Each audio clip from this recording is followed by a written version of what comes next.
across the UK, on DAB+, on YouTube, on your mobile, and on your side. This is Talk.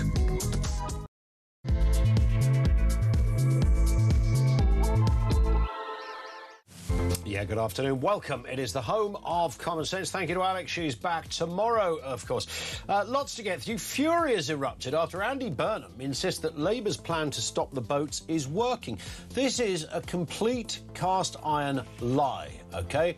The evidence is there for all to see. This is just 900 migrants since Andy Burnham took office. He's only been there about 6 minutes, for God's sake. We've also seen footage of the French appearing to assist people getting out of French water and into UK territory. We'll have more on that story in a couple of moments. Andy Burnham also saying that care workers should be the best paid people in society, not the worst, admitting his own generation of politicians presided over a shameful dereliction of duty on social care as he considers a new tax on income to fund reform. And this one's not going away. Farage-Polanski still refusing to apologise for a social media post that appears to threaten Nigel Farage with a guillotine. Mr Farage warning he must face consequences, pointing, of course, to Anne Widdecombe's death as proof the risk of political violence is all too real. Zach, just say sorry, mate. How old are you? 6? For God's sake. Everything you need to know, we'll bring you all the breaking news right here on Talk 0344 499 1000. I want to start here and ask you this question. Do you remember this? This incident around the channel, it remains of very serious concern to me, and that's why I declared it as a major incident a few days ago. Right. Now, that was Sajid Javid speaking 8 years ago about the channel crisis. 8 years ago, half a dozen prime ministers ago, and Lord knows how many home secretaries ago. There he was. This is a crisis. We've got to sort it out. Of course, nothing has happened since. Immigration is rapidly becoming Andy Burnham, I think, Andy Burnham's first political test in his opening week as PM. As we mentioned, 900 migrants crossing the channel, inviting, of course, immediate comparisons to the first days of Keir Starmer's government. Keir Starmer did rather better. Now, I know it's not specifically down to individuals, but it's a terrible look nonetheless. Perhaps more striking than the numbers has been the silence. Burnham has hardly spoken enthusiastically about this, but he's talked about buses, energy bills, manufacturing, his northern agenda, but immigration hardly features. The emission risks looking less like a strategy and more like avoidance. We did manage, however, to get a squeak out of the new Prime Minister when it comes to this delicate issue. Have a listen. The Home Secretary has brought forward a very rigorous plan in relation to this, and let's remember, of course, the numbers can fluctuate, but overall boat crossings are down quite significantly year on year, so that does suggest that the plan is working. Before we get into that, what the high-vis jacket, mate? Get in the bin. What is it? What are you going to be, a welding mask tomorrow? Maybe. Perhaps we'll see him with a fisherman's hat on and a rod in his hand. It's our Andy going to work like normal people. Yeah. The British public consistently ranks immigration among the country's biggest concerns, all right? We know that much. By what qualification, what evidence does Andy Burnham seriously say we know the plan is working when under his watch, his 2 weeks in the office watch, 900 people? How many would it have to be for him to say maybe something isn't working? Now, some people face tougher borders, some go for the humanitarian card. Either way, they expect the government to show control. Mr Burnham is showing he has no control. His challenge is brutally simple. Demonstrate that Britain controls who enters our country. I mean, it really is that simple. You don't need a PhD in anything. You don't need to be a senior politician. You don't need to have some kind of border qualification. It's just plain obvious stuff. Whatever angle you come at it from, the idea that 1,000 people a week can get into a country by coming over on a rubber boat is unequivocally unacceptable to everyone. And he's saying, well, it looks like our plan's working. There is no evidence it's working. If 1,000 people a week is evidence it's working, we are in trouble. The deeper question is whether Burnham is willing to embrace tougher measures that many voters believe are necessary. Critics argue that his political instincts have always leaned towards what he would call compassion and consensus rather than deterrence and enforcement. If that assessment is correct, immigration may become the issue that defines and ultimately limits his entire time in number 10. I'm going to ask the question straight. Can Andy Burnham stop the boats? He said it there with a high-vis jacket on while standing in front of what looked like a tube train, maybe an overground one, whatever the hell it was. He was doing normal things because he's Andy Burnham, does normal stuff. He said it. It's working. I don't think it is. And if we addressed immigration, by the way, we could at least in part solve this. Before we talk about tax rises, you first have to look the public in the eye and say, are we doing everything we can do from within what we've got? And I don't think we can say that because we've taken a different approach to funding local government than we have to the NHS. But the effect of that has been just to pile pressure on the NHS, and we haven't got the incentives right between the two. I love the idea that every time we show a clip of Andy Burnham from the same 24-hour period, he's wearing something different. So maybe we'll get the deep-sea diver, a spaceman in the next one. Who knows? Andy Burnham insisting that Britain cannot keep ducking social care issues, and now the bill is landing on his desk, of course. Whitehall officials are reportedly examining a new 1.8% levy on earnings above a threshold to help fund the £18 billion a year overhaul. Well, you've got a few billion swirling around in the immigration budget. And when I say the immigration budget, I'm just talking about the channel immigration element of the budget. I think that's 2 or 3 bill a year. As it sits here, we're talking 5-6 million a day or something crazy like that in hotels alone. I think it's arguably going to be bigger. Burnham has championed a dedicated social care fund before. He's done this when he was Health Secretary, of course. So he's got some form. Back in 2010, he was wanging on about this. So this isn't a new direction for him. And it's also an idea that's being discussed alongside Baroness Louise Casey's review and has support from policy figures who argue the current system is simply unsustainable. Well, I don't think there is a current system, frankly. Politically, it's explosive because Burnham, of course, promised... We remember this, well, the manifesto did, that there will be no taxes on ordinary working people. Now, the manifesto says national insurance, income tax. Many voters will see another compulsory deduction from their payslip and simply deduce that it's pretty much the same deal. Social care desperately needs reform, but this could become Burnham's first great test. Can he persuade Britain to pay more without convincing voters that he's broken his word? Are you prepared to pay 1.8%, a levy on your salary? It's a levy, not a tax. Yeah, I know there's no difference, but in politicians speak, there kind of is. Thoughts on both of those things? 0344 499 1000. We've got Chloe Dobbs with us, which is a lovely thing indeed. How are you, Chloe? Good, and you? Good. I mean, let's talk about the migration thing for a second. You heard it on the high-vis clip that we played, Andy in his high-vis jacket being normal. He says that Labour have got it under control and Labour are... we can see the plan is working. We talk about this all the time. I don't even know, what is the plan? What is the plan? Well, it's this new deal with the French, which may cause a little bit of a dent, but not enough of a dent. It's this... he probably thinks the completely fair one-in, one-out policy is working. It's not working. It hasn't worked. In the slightest. And look, I think the fact that we've had migrants setting off from a point now that is further south than any other point before, where the distance to cross the channel is far greater. I can't remember the exact number of miles, but quite a lot more than crossing over from Calais. So it's about 70 or something, isn't it? Yeah. I think that does show that maybe the French, although we often get pictures, as we did, for example, from Chris Philp yesterday, of them doing nothing, that maybe there are more patrols. But these people smugglers, they are very adaptive. So what we've seen this morning is from more southern points, we've seen the people smugglers basically let off a load of migrants all at once, about sort of 700-800 of them all in one go, to overwhelm the authorities. So not only are they going to beaches where there are fewer police patrols, but they're doing it all in one go so that the authorities just cannot cope and can't possibly stop it.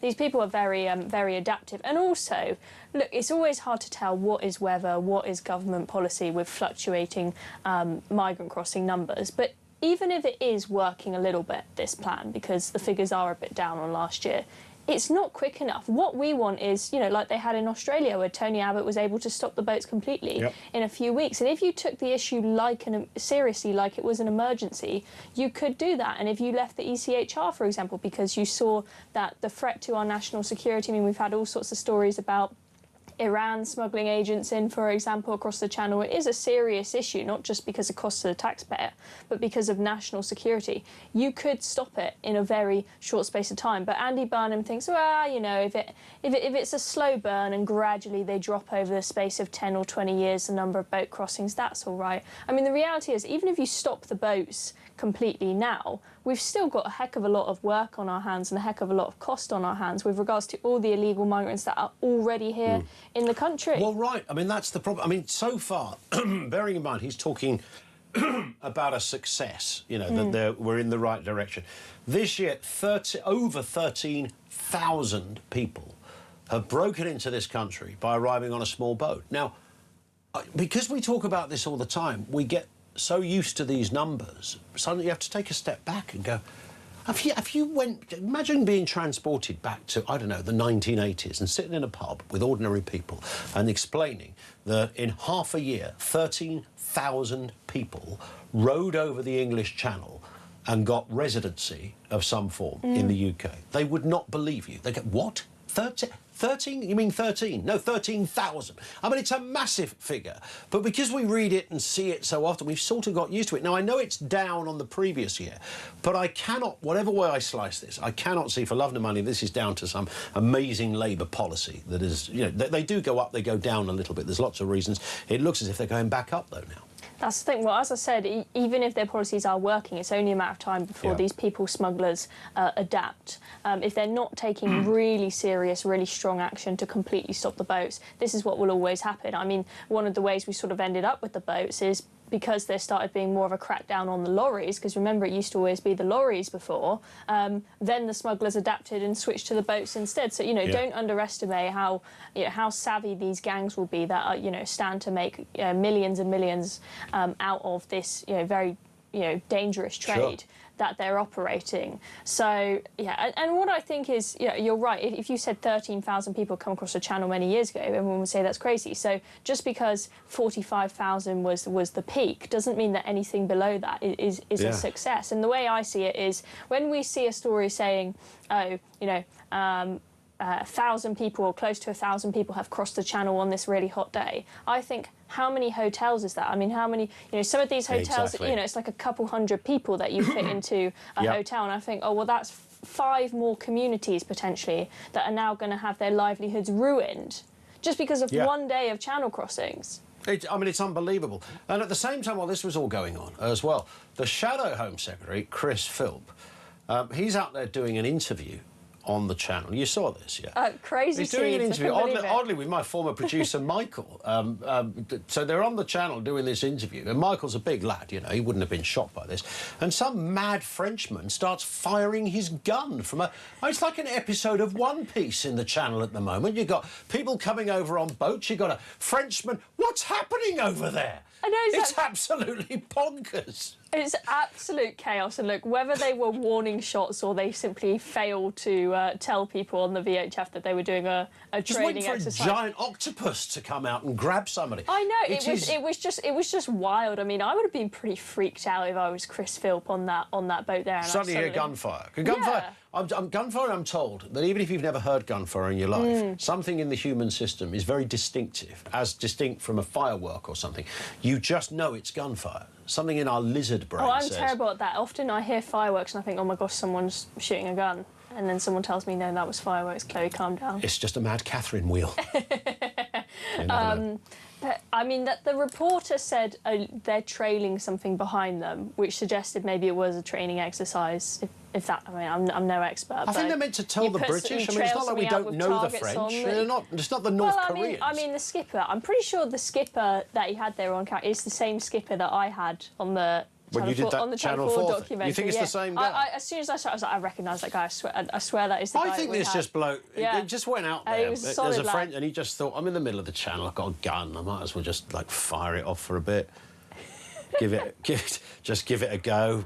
Pew, pew, pew. Yeah, but I mean, regardless of what happened, I think the French do not like people turning up with cameras to expose what's going on. It's our channel. They also change their behaviour when people with cameras come down. I mean, we saw this with the Channel 4 documentary, is they organised to go down when the police were doing a patrol and to follow the police on the patrol. And then sure enough, then they're slashing the boats and then taking people away and arresting them. As soon as the cameras go away, it's back to normal service. There was evidence that they were kind of escorting them out of French territory into the English or the British territory. Well, that's their policy, right? For them, it's safety first, right? I mean, they look at it in this. We saw the drone footage yesterday of them handing out life jackets, right? Their view is, if they're going to do it anyway, we might as well make sure that they don't drown and we give them a life jacket, right? And then the same goes for the ferrying them to the middle line of the channel. They're like, oh, well, if they're going to do it anyway and we can't stop them getting aboard this boat, then we may as well make sure that we get there safely. Same goes for, I mean, Border Force are even worse, right? Because they don't just follow them into Dover, they pick them up in the middle line of the channel. I believe that they then hand back the free life jackets to the French to go hand them out another time once they take them back over to France. But they really do need to get their act together with actually getting in the water, because you see, and we saw it on Chris Phillips' footage, and it's not just, we've seen it loads of times, where, you know, the boat is sitting just waiting for it to fill up at, you know, I mean, hip deep at most, right?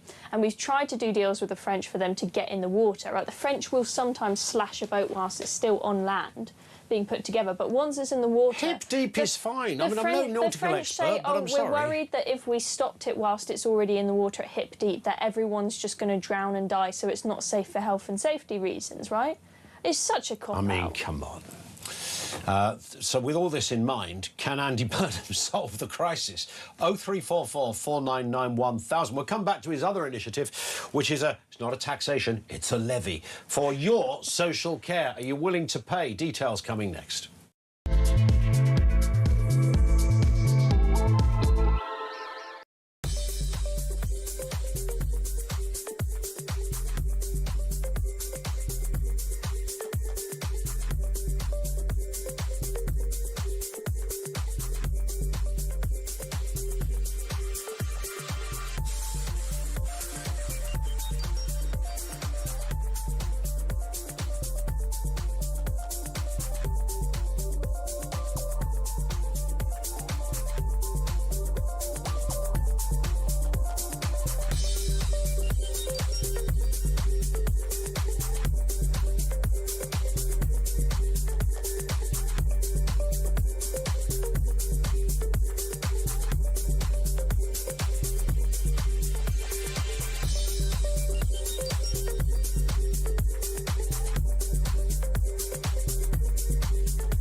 To be here with you all in the heart of Manchester this Friday morning at the end of, you know, a fairly big week is just everything to me. If I have to watch one more saccharine video of him pulling a pint or talking about his favourite bar snacks with John Healey, whatever mawkish, minimalising, utterly moronic, stupid bit of social media tidbit they're trying to throw to us, you know, the sugar to help the Marxist medicine go down. across the UK, on DAB+, on YouTube, on your mobile, and on your side. This is Talk. 22 minutes after 1 o'clock. Workers could face a new tax to fund... Finn, did you write this, Finn? Did you write that bit? You wrote the word tax in there. How dare you misrepresent the government? He's written the word tax. It's not a tax, it's a levy. It's a levy, all right? It's not a tax. Andy's telling us it's not a tax, it's a levy. So no one's going to be taxed, so it won't therefore breach the manifesto pledge for raising taxes. And I guess it wouldn't necessarily happen immediately anyway, but this is the idea that you would pay potentially 1.8% as a new figure to contribute to your social care. I mean... Reasonable or not? No. Someone's got to pay. Well, maybe in terms of the actual policy, possibly reasonable in the long term. I think most people who've got elderly relatives have seen that social care is a bit of a mess and something needs to be done at some point, absolutely. And I do think having the cross-party talks, because it's something that it's, as I say, kind of a consensus regardless of the...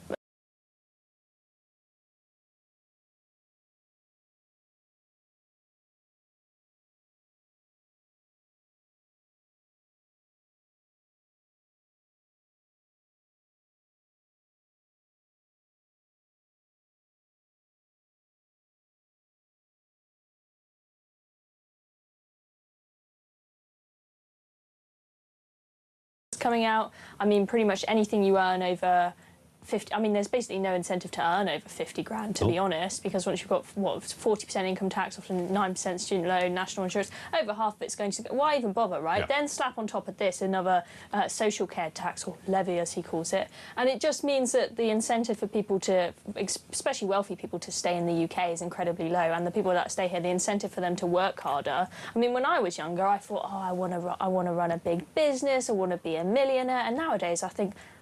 If I hit 50 grand, I'll just stop working for the rest of the year, right? Because it's just not worth it.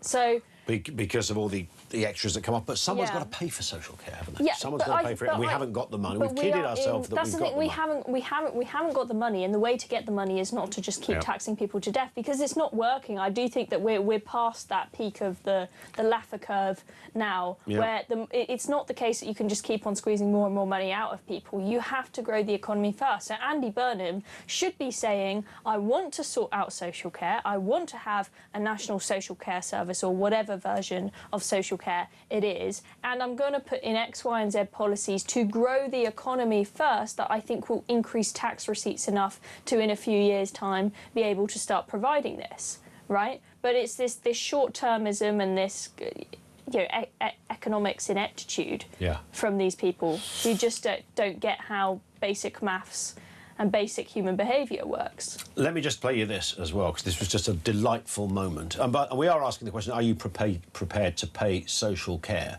through a levy, or is it just a tax? So he went to a care home to make this announcement, and while he was there, a resident kind of mistook Andy Burnham for a local candidate. Have a little listen to this. Nice to meet you. I'm Andy. I'm Andy. Andrew? Yes, that's it, yeah. You are the local candidate, are you? Oh, no, I was a local candidate. I had a by-election a few weeks ago, but no, I'm now the Prime Minister. You what? He's the Prime Minister. Well, a new one. Another one. But I keep changing every time. I know. Yeah, there it is. Always nice seeing someone with an ego too big being humbled every now and again. They need that every now and again. I thought Andy was going to be dressed up with a little Zimmer frame and stuff, you know. I'm normal like you. I understand the plight, kids. But there it was. I'm Andy, he said. You should be a social media manager, actually. That sounds like a really good idea for his next TikTok. Well, he's kind of not far off it at the moment, is he? Have you seen how many social media managers he's been hiring? Well, there apparently... are so many adverts going out. This is a classic blunder. And you can earn more money. Quite literally. I was thinking about... So Finn's 24, all right, and I was thinking about... When I was reading about some of this group that are doing his TikTok stuff, I mean, we can come back, maybe not today, but it's worth a debate about whether that does do any good. However, this is a generation that even Finn doesn't get. Because he's 24. These kids are about 12 that he's hired. Oh, what, the TikTok people? You know the age of the people he's hired? Well, they literally look as if they're still at school. They do a bit of TikTok, then they do some double maths, and then they come out for their break, and then they do some PE, and then they do some more TikToks after school. Well, I mean, on the one hand, there's a lack of experience. Is that the only mechanism that's available to a politician? Oh, you've got to do some TikTok videos. If you don't do TikTok videos, no one's going to ever vote for you in the future. I mean, I can see a reason for it, but I mean, you do need to have social media. You got these of course, days, no right? social media. You do. And that's the thing. It's not only that. It's kind of like with AI, how there's this huge hype, like in every business. Oh, we've got to get AI. We've got to get AI to do everything, right? When it's not the be all and end all. It has its uses, but at least for now, it's not. And it's the same with social media. You have so many businesses; they just pump loads and loads of money into social media that it's not returning the money that they're putting into it really doesn't return it, but they think it does. So people put loads of money into it. He just needs one person, right? These TikToks that he's putting together, it's not that hard. It's not, the editing is not insane, right? It's just, piece to camera. They've just got to chuck some captions on it and then post it up. It's not that hard. He doesn't need like a team of 10 plus people to do this. I know Starmer had a big social media team around him when he won the 2024 general election, and his TikToks were awful. They then got hired by different companies because people went, these people are geniuses. It's like, it was the 2024 election. My 7-year-old could have won Keir Starmer that election. I mean, it really wasn't that... It was whoever's not the Tories. It was not that great. I mean, it was all right, but it wasn't that great. Can we just finish on this? We were going to talk about Zach Polanski. He's refused to say sorry to Nigel Farage, but we're going to do it later anyway. Gwen Towler from Reform is going to be on with us. He's always a good voice on this. Right, Lucy Powell, she's the Education Secretary. That bothers me a little bit for other reasons. She said Year 6 spelling and grammar tests are particularly obscure, suggesting she may review assessments. And we thought, with this in mind, we will do you a little assessment. These are Year 6, so this is the year before you go to secondary school. Now, you went it's been a very long time. Oxford, not the Oxford, yeah, Oxford we Brooks, don't do spag at Oxford. Well, this is... Here it is. Are you ready for one of these questions? Right, question one, adverbs. Dave put his best shirt before dancing... Put on his best shirt, should that be?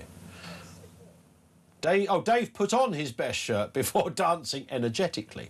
Which word tells us how Dave danced? Energetically. You said that so angelically. Adverbs again. I don't want to mess it up. Everyone cheered as Dave ran majestically over the finishing line. Which, you're ahead of me. Which word is it? Majestically, yeah. Plurals. What's the plural of leaf? Leaves. Is that wrong? What's the plural of mongoose? Mongooses? Yes. OK. Finn says it's mongai. Look over there. Some mongai. Some of the animal ones are weird. What's the plural of sheep? Is it just one sheep and two sheep? It's sheep, isn't it? It's like deer. But that's just a terrible mess-up in the English language. Why don't you have two separate words? What's the singular of people? Person. Spot the mistake. Last week, Dave's busy, isn't he? He's a very busy lad. Yeah. Dave lended a ladder from his friend. There's one word wrong. What should it be? Lended should be lent. Oh, wait, no, he borrowed. OK, because he got it from his friend, he didn't give it to his friend. Do you know, this used to drive me nuts. I don't hear so many people say it now, but when somebody would say, as a kid, can I lend your bike? And I used to, even as a kid, I used to go, who do you want to... do that? Who do you want to lend it to? Do you know what drives me... No, can I lend it? No, can you borrow it, you doofus? Is so many people say there is when they should say there are. Yeah. Does that kill you? Insane. And I hear it constantly, even from really intelligent people. You hear it when you listen to politicians talking, they'll say... There is rather than there are. Well, it's like Parliament is a singular as distinct from a plural, right? So when you talk about Parliament, Parliament is sitting, not are sitting.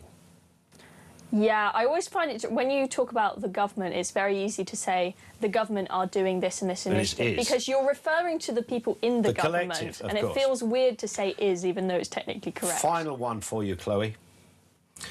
Can you no, should we give it no, we won't do a spelling one. Right, Dave always makes sure he eats his lunch before 1 o'clock. Is before an adverb, a preposition, a verb, or a conjunction? Go through the options again. Dave always makes sure... I mean, this was Dave who was giving out ladders a few minutes ago, so he's had a break, and he always makes sure he eats his lunch before 1 o'clock. Yeah, what were the different options? Is before an adverb, preposition, a verb, or a conjunction? It's either going to be preposition or conjunction. I'm going to say conjunction. Oh, right. No? I was with you on narrowing it down, but I knew it wasn't a conjunction, because conjunction is like but, isn't it? But's a conjunction. OK, preposition, yeah. Is correct. OK. I lose the jackpot now. Was I on track to win £1 million? You would not have got into Oxford, you would have got into Cambridge with that, so there you go. Second best, nothing wrong with it. I also learnt in this article that Lucy Powell, she went to Oxford and dropped out after a year because she couldn't handle the heat. She switched to King's College London because it was too hard, her degree. She was doing chemistry, which is the hardest degree at Oxford. They work them to death, those kids. But yeah, Thatcher managed it. Yeah, plenty of people have managed it. And she's probably salted. That's why she wants to get rid of the SPAG test, because at Oxford they make all the chemists do a maths test like every single week. Of course. And she probably thinks it's really mean to test kids on a regular basis. I remember speaking to someone who did do chemistry at Oxford, and I said, you know, they were talking about people getting kind of almost not a free entry into a job, but a free, you know, a dead cert interview. And he said, absolutely right, you should get a dead. He said the work you put into that course is insane. It almost drives you into a... The trick is to do biology, which is, they call it like the BTEC of Oxford. It's weird, you know, two sciences, one department works them to death, the other one... It's just a DOS. One, you come out world-class, the other one, you knows how to dissect a frog. Yeah, and that's pretty not much. like, that's rubbish. Chloe, on that point, you have passed with flying colours with us, as always. Thank you. We will speak soon. Chloe Dobbs with us here on Talk. More from you on the way. 0344 499 1000.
Across the UK, on DAB+, on YouTube, on your mobile, and on your side.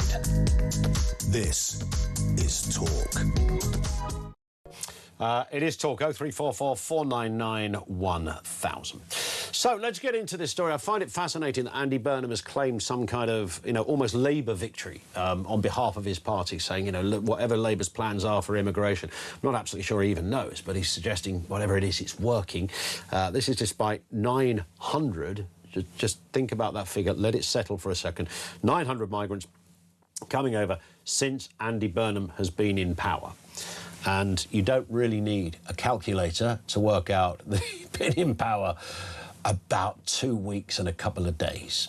So in that 900 in the first week, this is not a good look. He's claiming We're on to it, don't worry. Let's meet with John Vine, former Independent Chief Inspector of Borders and Immigration. John, good afternoon to you. Does 900 sound like a success story? Hello, Ian. Well, it depends on the context, doesn't it, like everything else? True. So he's basically claiming that there's movement on this because, I mean, the number of illegal crossings are down by about 40% this year over last year. But of course, this fluctuates month by month and year by year. So remember when all this started in 2018, there were 299 people crossed in the entire year. And since then, it's grown exponentially. So, 2021 was probably about 28,000. And that's probably where we're heading for on the figures that we have got so far. Last year was the second highest on record at 40-odd thousand. So it's all relative, to be quite honest. And I think it's a bit dangerous to claim success because lots of factors can influence the numbers. 100%. And of course, as you rightly say, they do fluctuate, and sometimes there's a quiet period, and it's not necessarily down to the fact that the weather's bad. It's inexplicable almost, and then it rises again, and there's a big flurry. The other day, I think we had the most on one boat that we've ever seen. But my point on this, John, is always that we've just sort of got used to these big figures now. I mean, they would have been jaw-dropping a decade ago, and yet we just talk about 8,000 here and 2,000 there, and 13,000 so far. I mean, that shouldn't be underestimated as to what a problem looks like, right? And even if you come at that from a kind of more left-wing humanitarian perspective or the right-wing economic perspective, whichever way you slice it, 13,000 people coming over a channel on rubber boats is a big story. Yes, it is a big story, and it's a totemic issue because, one of the primary responsibilities of any government is to patrol and protect the borders. We shouldn't be allowing anybody in who's arrived in an irregular manner at the border. And, it also attacks the sense of fairness, I think, which a lot of British people have, and which a lot of people have who have arrived legitimately to migrate to this country and to other countries, who have applied and gone through the proper process, or people who have got a genuine asylum claim. Many of the people in these migration flows are a real mixture of people who would have an asylum claim, but also there are plenty of economic migrants. And also we've seen that a lot of people who've got dubious backgrounds in criminality, or indeed are returning foreign fighters from wars abroad. So, it is a problem. And one of the problems I think I always have is the government never says what success looks like. Yeah. So they won't set a target. They won't say, look, we've put £600 million into the French policing operation or whatever it is that we've contributed over the last few years. It's probably more than that. And as a result, we expect the crossings to halve or drop by 2/3 by December 2026. They won't say that. Yeah. And so there's no measure by which we can hold them to account. And I still find it just almost beyond belief, John, that we have what by any measure is a fairly lackadaisical, casual approach to what happens when people do land in this country. Now, you might think, and I've said this 1,000 times, I'm almost fed up with the sound of my own voice on this, if 13,000 people had jumped the barriers at Heathrow or Gatwick, there would be a global story there. We'd have the world's press circulating in helicopters, the airports would be closed down, people would be carted off to jail. For some reason, if you come on this route, despite the fact, and here's just one example, you've touched on this sort of, John, we know that Iranians are a potential contingent, and at one point Iranians, I think, were the bulk of people coming over on those boats. We're currently at war, tacitly, with Iran. You might think if ever there was going to be a point where security forces would really knuckle down and get strict on anyone who arrives on a boat now, this would be the time. And yet, what is likely to happen, any of those people that arrived this morning will be sort of processed in a fairly minor fashion. They'll be in a hotel. They're free to come and go as they please. Well, what's really important is that the Home Office actually does try and establish their true identity. Now, this is very difficult because very often people have disposed of their identity documents because they think that'll give them an easier sort of claim to asylum. And we did see recently an example of somebody who was jailed in the UK because of good detective work by Home Office officials at the border. I think he was wanted for serious crimes in Germany, and he'd arrived in the UK in an irregular way. And that work continues, but it's very difficult because one of the things that makes a good immigration policy work is identifying people who have no right to remain and who are then deported back to their country of origin. And we've traditionally in the UK been very poor in returning people to their countries of origin. Now, in the past year or so, the government would say that they've improved that exponentially. But most of those returns are voluntary returns where people are paid to return. They're not enforced returns.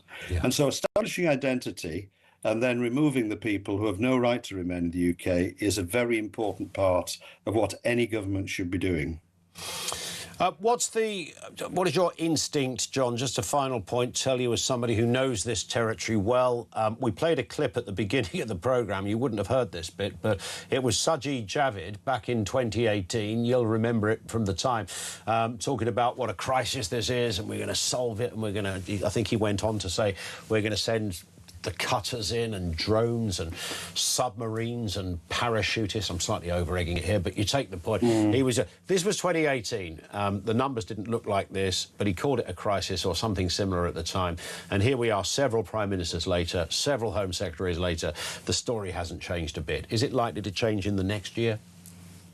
Well, I don't think it's likely to change fundamentally. I think a lot of the measures that have been put in place by the last government and this one about strengthening the cooperation with France, new surveillance unit, the maritime police then wading in and stopping the taxi boats, the idea of getting a riot police unit to prevent people rioting on the beach. All those things will help, but the fundamentals won't change because there's no deterrence to actually come into the UK, and unless there's a fundamental deterrence in relation to people paying organised crime, in the belief that once they get into the middle of the channel, they'll be picked up, rescued, and then processed in the UK, then I think it will continue. Yeah. The small boats is just a symptom of that.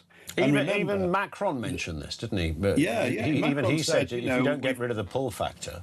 Yeah, and in addition, he said, look, we've got a thriving grey economy in the UK, because we don't have any form of establishing ID, we don't check identity, the police don't have ID cards in the UK. And so he said there are lots of fundamentals which, continue to encourage this sort of illegal activity.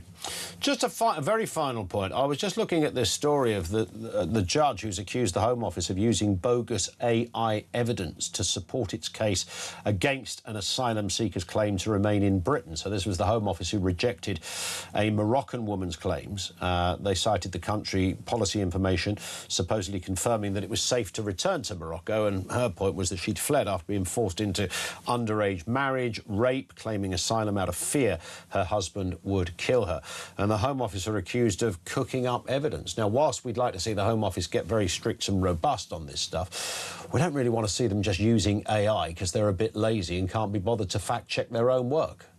Yeah, this is quite a serious issue, really, because there's a panel. There's the Home Office commission experts, academic experts, who know about the countries from which these people come.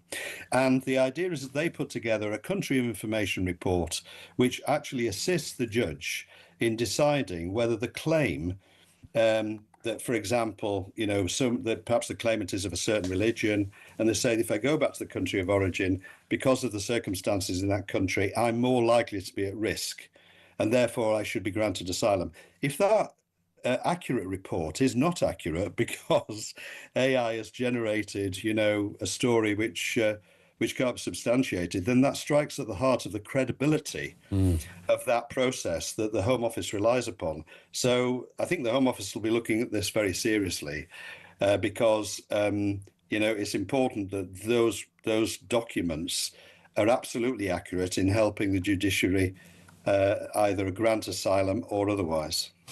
On that point, John, great to have you on. Very thorough stuff, sir. Thank you. John Vine, CBE, former Independent Chief Inspector of Borders and Immigration. Your thoughts on this one? Let's go to Chris in Bournemouth. How are you doing, Chris? Good afternoon to you. Is Andy Burnham the man to solve the crisis? Is he hell? It's Labour. It's Labour. It's Labour, Ian. He ain't never going to solve it. He's afraid of his backbench human rights lawyers, MPs, mate. Yeah. But if he had the backbone to turn round and say, if you don't like this policy, there's the door, and say all payments to illegal immigrants coming into this country will stop overnight, and we will stop paying the French to do the job that they are not doing, and just giving them free cash, things would change. Well, you'd think so. And that was the point about the pull factor, wasn't it? Yeah. Because they're coming here because they know it's a free ride. And they're going to get paid to come here. If you was to turn round to them and say, that's it, no more payments, it stops. But what would you have to? Because obviously the physical payment is about 39 quid a week. But is it the whole thing? You'd have to say what? There's no accommodation or anything. Yes, Ian, you do, because as a British taxpayer, we're paying for that. But if somebody comes, no, I agree. I'm not defending it. I'm just saying if you suddenly have 200 people turn up on your shores, and they are claiming asylum, which takes them from being illegal to legal, then what should a country do about that? Because there are, currently obligations to look after somebody who's claiming asylum. Listen, Ian, you know this place better than I do. Manton. There is a place at Manton Manston, yeah. Manton Airport, yeah, and that is an illegal immigration centre. And I've delivered there, and they are living in luxury, Ian, and we're paying for that. And I don't.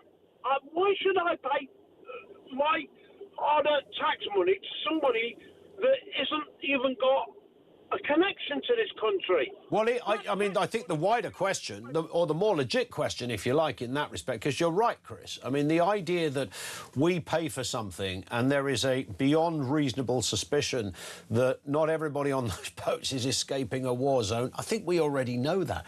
You got Iranians. OK, Iran might be having a war now, but certainly when this was all kicking off, they weren't. And Iran and Iranians coming to this country as we speak should, young 23-year-old blokes coming from that country should absolutely be checked in a very different way from, a mother and a child. I know we don't see mothers and children very often, if at all, on these boats, but, that would be a different story. But we don't, for reasons nobody can really fathom, you have to look at this, and sometimes you are drawn and sucked into that belief that is someone doing this on purpose. Listen, Chris, I've got to run, but you've been brilliant. Thank you. 0344 499 1000. This is Talk.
to be here with you all in the heart of Manchester this Friday morning at the end of, you know, a fairly big week is just everything to me.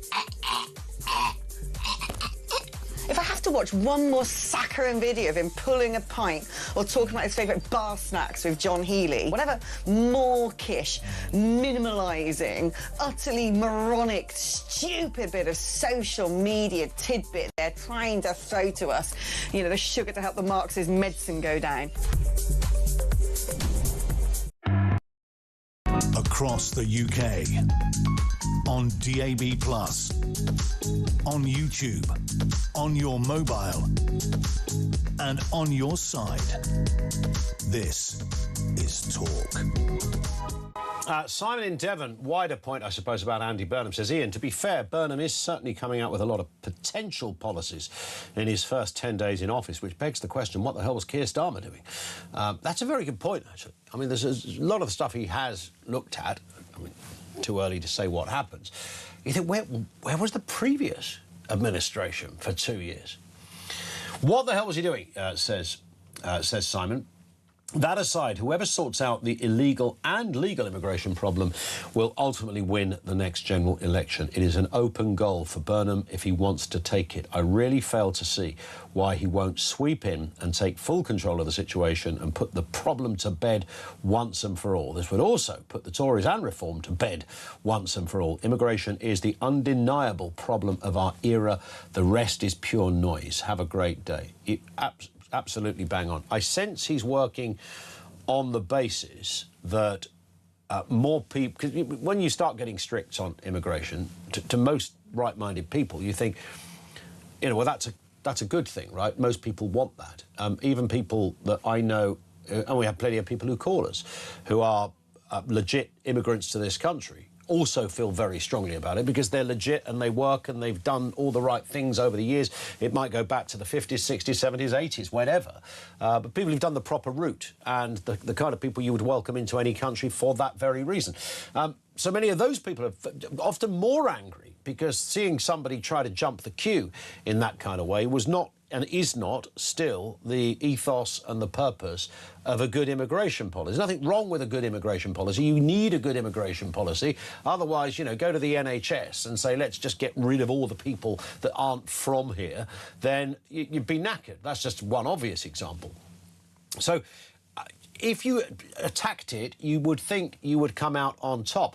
But there are lots of people on the left who, the minute you even raise it, lose their minds. They literally discombobulate and neurologically they melt on the spot at the mere idea that you might question the authenticity on someone sitting on the back of a rubber boat coming over the channel. That is to...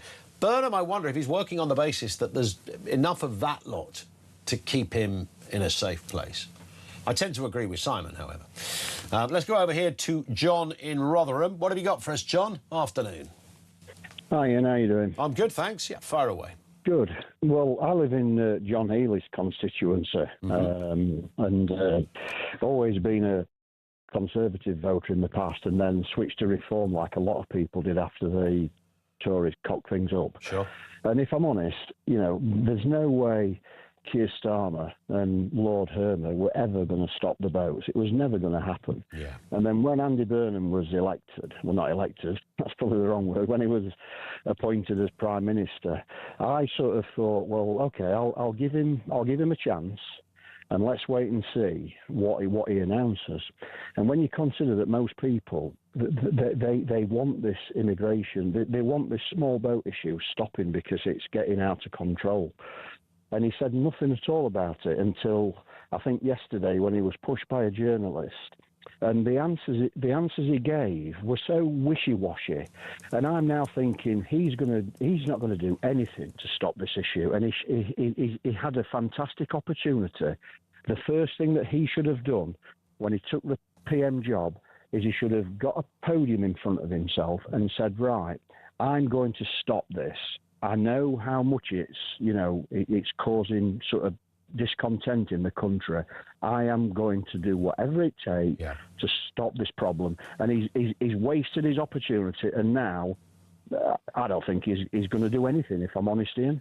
It's sort of weird, isn't it? Because as Simon, our previous contributor, said on text, John, you know, you'd think for Burnham, he's got an open goal, hasn't he? Yeah, I mean, if he sorted this out, I'm not saying he's going to sort every single bit out, but if suddenly we started to get news that 6 people crossed the channel in a month, you'd go, do you know what? He's making this happen. Absolutely. And then he can address the other stuff of people who are still here that shouldn't be here. But if we saw that progress, you and me would probably vote for him, John. Yeah, absolutely. I probably would vote for him, you know, if I'm honest, because, you know, he would have, you know, cemented the fact that it's such a massive issue now for a lot of people in the country, and somebody's got to sort it out. But after that interview yesterday, I don't think he's going to sort anything out, if I'm honest. Yeah, it does feel that way, doesn't it? Listen, John, thank you, mate, for that. It's a terrible place we're in, isn't it? That's John in Rotherham, as voters, because I think we've all reached a point where we expect... Our views of politicians are not great, and we kind of expect very little, I think, from them. In fact, I quite like expecting little from my government, but I do want them to do the basics, and that's borders and security, rule of law, good roads, education, health service. And I want to do... they're the kind of big areas, and I probably share that with most people. I don't want them dipping into my life in any other kind of shape or form, and I want the bureaucracy and the red tape that we are smothered with in this country over so many different things gone. I want low taxes and all the rest of it, and there are ways to do that if you really want to go down that path, but politicians tend to not want to very much. They won't take the big leap for the big decisions, and you have to. Sometimes big decisions hurt for a little bit, and then all comes good in the wash afterwards. The whole Thatcher thing was kind of, I suppose, the greatest contemporary evidence for that. Yes, there was some pain, and you come out the other side and you go, right, are we a better country than we were in 1979? You bet your bottom dollar we're a better country for so many reasons. But of course, since then, politicians have got lethargic. They've been professional politicians. They're not thinkers. They lack the wisdom, the sage-like approach that you need to running office, where you do have those big... You've got to keep it going, keep it coming, and be across it at all times. And this is one such area. So what is Burnham waiting for? You know, get the big calls right, Andy, and you'll be walking into number 10 in 2029 and again in 2034. 0344 499 1000 is where you will find us. Lines are open. Let's get the news headlines at 2 o'clock. This is Talk.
across the UK.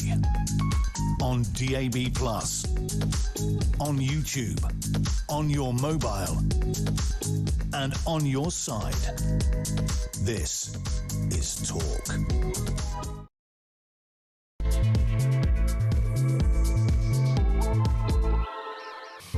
Yeah, good afternoon. Welcome back. Home of Common Sense. Fury has erupted. This is after Andy Burnham insisted that Labour's plans to stop the boats is actually working. OK, what's the evidence for this? 900 migrants crossing the Channel in Andy Burnham's first week in office. He calls that a success. I'd hate to see what failure looks like, Mr Burnham. More details on that. Let's give him the benefit of the doubt. Are you prepared to give Andy Burnham the benefit of the doubt? Can Burnham stop the boats?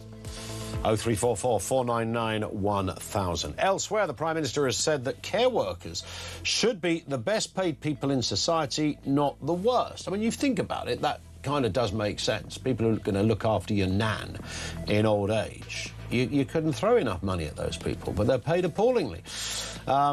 Of course, he's admitting that his own generation of politicians presided over a shameful dereliction of duty on social care as he considers a new tax on income to fund reform. Are you willing to pay? They're kind of cool. They're sort of suggesting it's like a levy, not a tax, because a tax would, I think, breach the manifesto promise. 1.8% of your earnings to go to your social care. Thoughts on that? We'll discuss it more in just a second. And Farage-Polanski still refusing. We're an hour into the show and he's still refusing to apologise for that social media post that shows Nigel Farage threatened with a guillotine. Mr Farage has warned he must face consequences, pointing out that Anne Widdecombe's killing is proof of the risk that political violence is all too real. It would have been just easy for Zelensky to go, yeah, I'm really sorry. This was a massive error. But he ain't said it. They never do.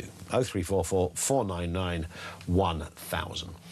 Sally says, I don't mind paying the levy as long as I don't then have to sell my house to pay for my care. And also, foreign nationals do not become eligible as well. So there's all of these kind of components to it. There will be, and already people are contacting us saying, look, there's going to be people who never, ever pay this levy. So how is that fair? Do you know what? It's kind of not fair, but you could apply that right across the board. There are people who will never go to work for all manner of reasons, even if you want to be really cynical and say people who are just bone idle. That's the same for our hospitals, for our defence, for our education. Do we have to just grin and bear it? 1.8% of your salary, are you up for some of that? Over a certain amount, and I think it's over 30s, I think. So that means Finn, our producer, wouldn't have to pay anything.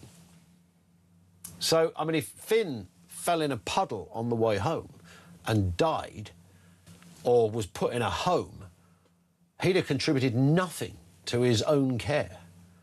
I would have been paying for almost all of it.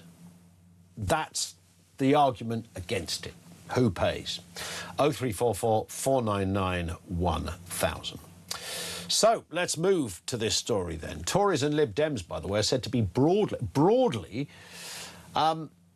in favour of this, but they have got some caveats to how it is funded. Andy Burnham is inviting them both to cross-party talks on social care, sounding every bit the statesman. Let's firstly speak to Steve Bryan, former Tory Health Minister and co-host with James Bethell of the Prevention is the New Cure podcast. Good to see you again, Steve. Nice to have you with us. So I think I've got that broadly right. Kemi Badenoch saying, yeah, we are on board with this, but there are things we need to know before we give it the full green light. Yeah, well, I'll let her talk for herself. I have to say, you know, hold your breath. I thought it was a really impressive speech from Andy Burnham today. I really did. I listened to it all on the radio. He tells a story so well. He really does. And he is very genuine and he is very authentic. And the old ministerial trick of saying, you know what I'm going to do? I'm not going to read from my speech. Yeah. I'm going to speak from the heart. That's a good one. Yeah. We've all done that. But he does tell a story well. And I thought, you know, I've heard lots of people on the radio sort of phoning in today and saying, you know, do we have a Prime Minister who talks human? So I think that's really important. Yeah. And what he's doing at the moment is virtue signalling is not fair. What he's doing is issue signalling. But I think it's important for those of us former policymakers and now commentators, I think it's important for people like me to be sort of clear-eyed here and deal in the facts, not just to sort of swoon over the T-shirt with a jacket and a New Order soundtrack. So, let's listen to what he actually said today. I think it's more a political announcement than it is a policy announcement. And because he is signalling intent, that is not unreasonable. But when you're the Prime Minister, the rubber hits the road. Yeah. So the three things he announced today, which weren't really that new. So Casey will be brought forward a year. Casey had always said she would be ready well before 2028. Keir Starmer asked it to be 28 because Labour wanted to put something in the next manifesto that gave voice to what they meant by a national care service and how they were going to pay for it. And the fact that it's going to be brought forward is not difficult for Casey. She was always going to be ready next year anyway. That's fine. The fact she's going to launch a big conversation makes me nervous because when we say that we're having a conversation with the public, it means we're trying to find cover in order to raise your taxes. The care workers deal thing is interesting. So the government have done well, actually. So last year at Party Congress, they announced the new deal for care workers' pay. And I heard you say it just now, Ian, the Prime Minister's comment that care workers should be among the best paid in society, not the worst. Well, that's interesting, isn't it? Because that's the kind of thing that, everyone would say, people would say in the pub. But when you're the Prime Minister and you say that, well, what do you mean by that? How much more are you going to pay the man when? And then the whole thing about cross-party talks. Look, Andy Burnham hasn't invented cross-party talks. They've been happening for the last 2 years. It's called the Casey Commission. And, Kemi Badenoch and her health spokesperson, the Lib Dems, Reform, the Greens, they've all been engaging in cross-party talks with the Casey Commission. So let's not pretend that is all new. Consensus is great, I would say, if you want to compromise. What I fear that Andy Burnham is saying is, look, if you agree with me, then we've compromised and it's all very non-partisan. If you disagree with me, then you're being factional. Well, that's not consensus politics. That's saying my way or the highway. And I think ultimately he does want a consensus. I understand why, because he wants this to last beyond the life of this government. But look, he's got a 3-figure majority. Yeah. If he wants to do it, just do it. There wasn't cross-party consensus when we set up the NHS in the 40s. True. If there is now because people believe in the NHS and broadly, I say broadly, not all, the public support it. And I think, if he comes up with something and it works, then it will be something the Labour Party will claim as one of their great creations, as they do with the NHS. So I think really, ultimately, he just needs to get on with it if he believes it and if he has a plan. But more than that, Ian, I don't know what his plan is because he hasn't actually outlined one. He hasn't. There are obviously there was the one on the table about 10% of salaries instead of inheritance tax, but now there's a bit more of a focus on this. I think it's 1.8% of your salary above a certain age and above a certain pay rate, etc. Now, that was certainly knocking around when he was the health secretary in 2008-9 before the 2010 election, and I would imagine it had crossed the desks of every prime minister, chancellor, health secretary in the probably every year since. So, and the point Burnham did make, Steve, was that, and I know this is his big thing at the moment, we've been doing politics wrong for 40 years. But what would it have been if something is as simple, it's not always going to be popular, as a 1.8% levy on your salary? Why would that have been dismissed by previous administrations, including ones that you were involved with? What would be the reason for saying, no, that won't work? Because ultimately the public don't like it. Look at what's Count Bimface's #1 policy in the Clacton by-election. I'm going to cut your taxes and raise everyone else's. Ultimately, it's a hilarious joke, isn't it? But that is pretty much where the public are. Maybe he'll win. So, I was a candidate in the 2017 general election. I went out, started knocking doors. I thought, blimey, I'm going to increase my majority. And I had quite a big one from 2015. Theresa May announced her policy that Labour badged as the dementia tax when they were being partisan and factional. And people were chasing us down the street. I've never seen fury like it. It was extraordinary, wasn't it? Which I think was a Jeremy Corbyn thing, wasn't it? Helped by the Lib Dems. So she tried to be honest and say, look, somebody's got to pay it. It's either the state or it's you, or it's a combination thereof. and she didn't like it. Now, Andy today was very honest in saying that probably his mistake when he was Health Secretary was trying to do this on the eve of general election. And of course, Cameron and Osborne made great sense of what they then called the death tax. Yeah. And so, you know, they've had a Tory attack on Labour, a Labour attack on Tory. And so, you know, whose turn next? We'll see whether they all resist the temptation. I think one thing that did worry me about the speech today, which was slightly arrogant, and you guys in the media should be concerned about this, was basically telling you in the media what you can and can't do. Basically saying, you know, please don't criticise us. Please go with us on this. You know, don't write negative stories about this. I mean, look, we live in a free country with a free press. I realise that we've sidelined Parliament for the summer, and therefore there's no questions from MPs who are actual professional questioners.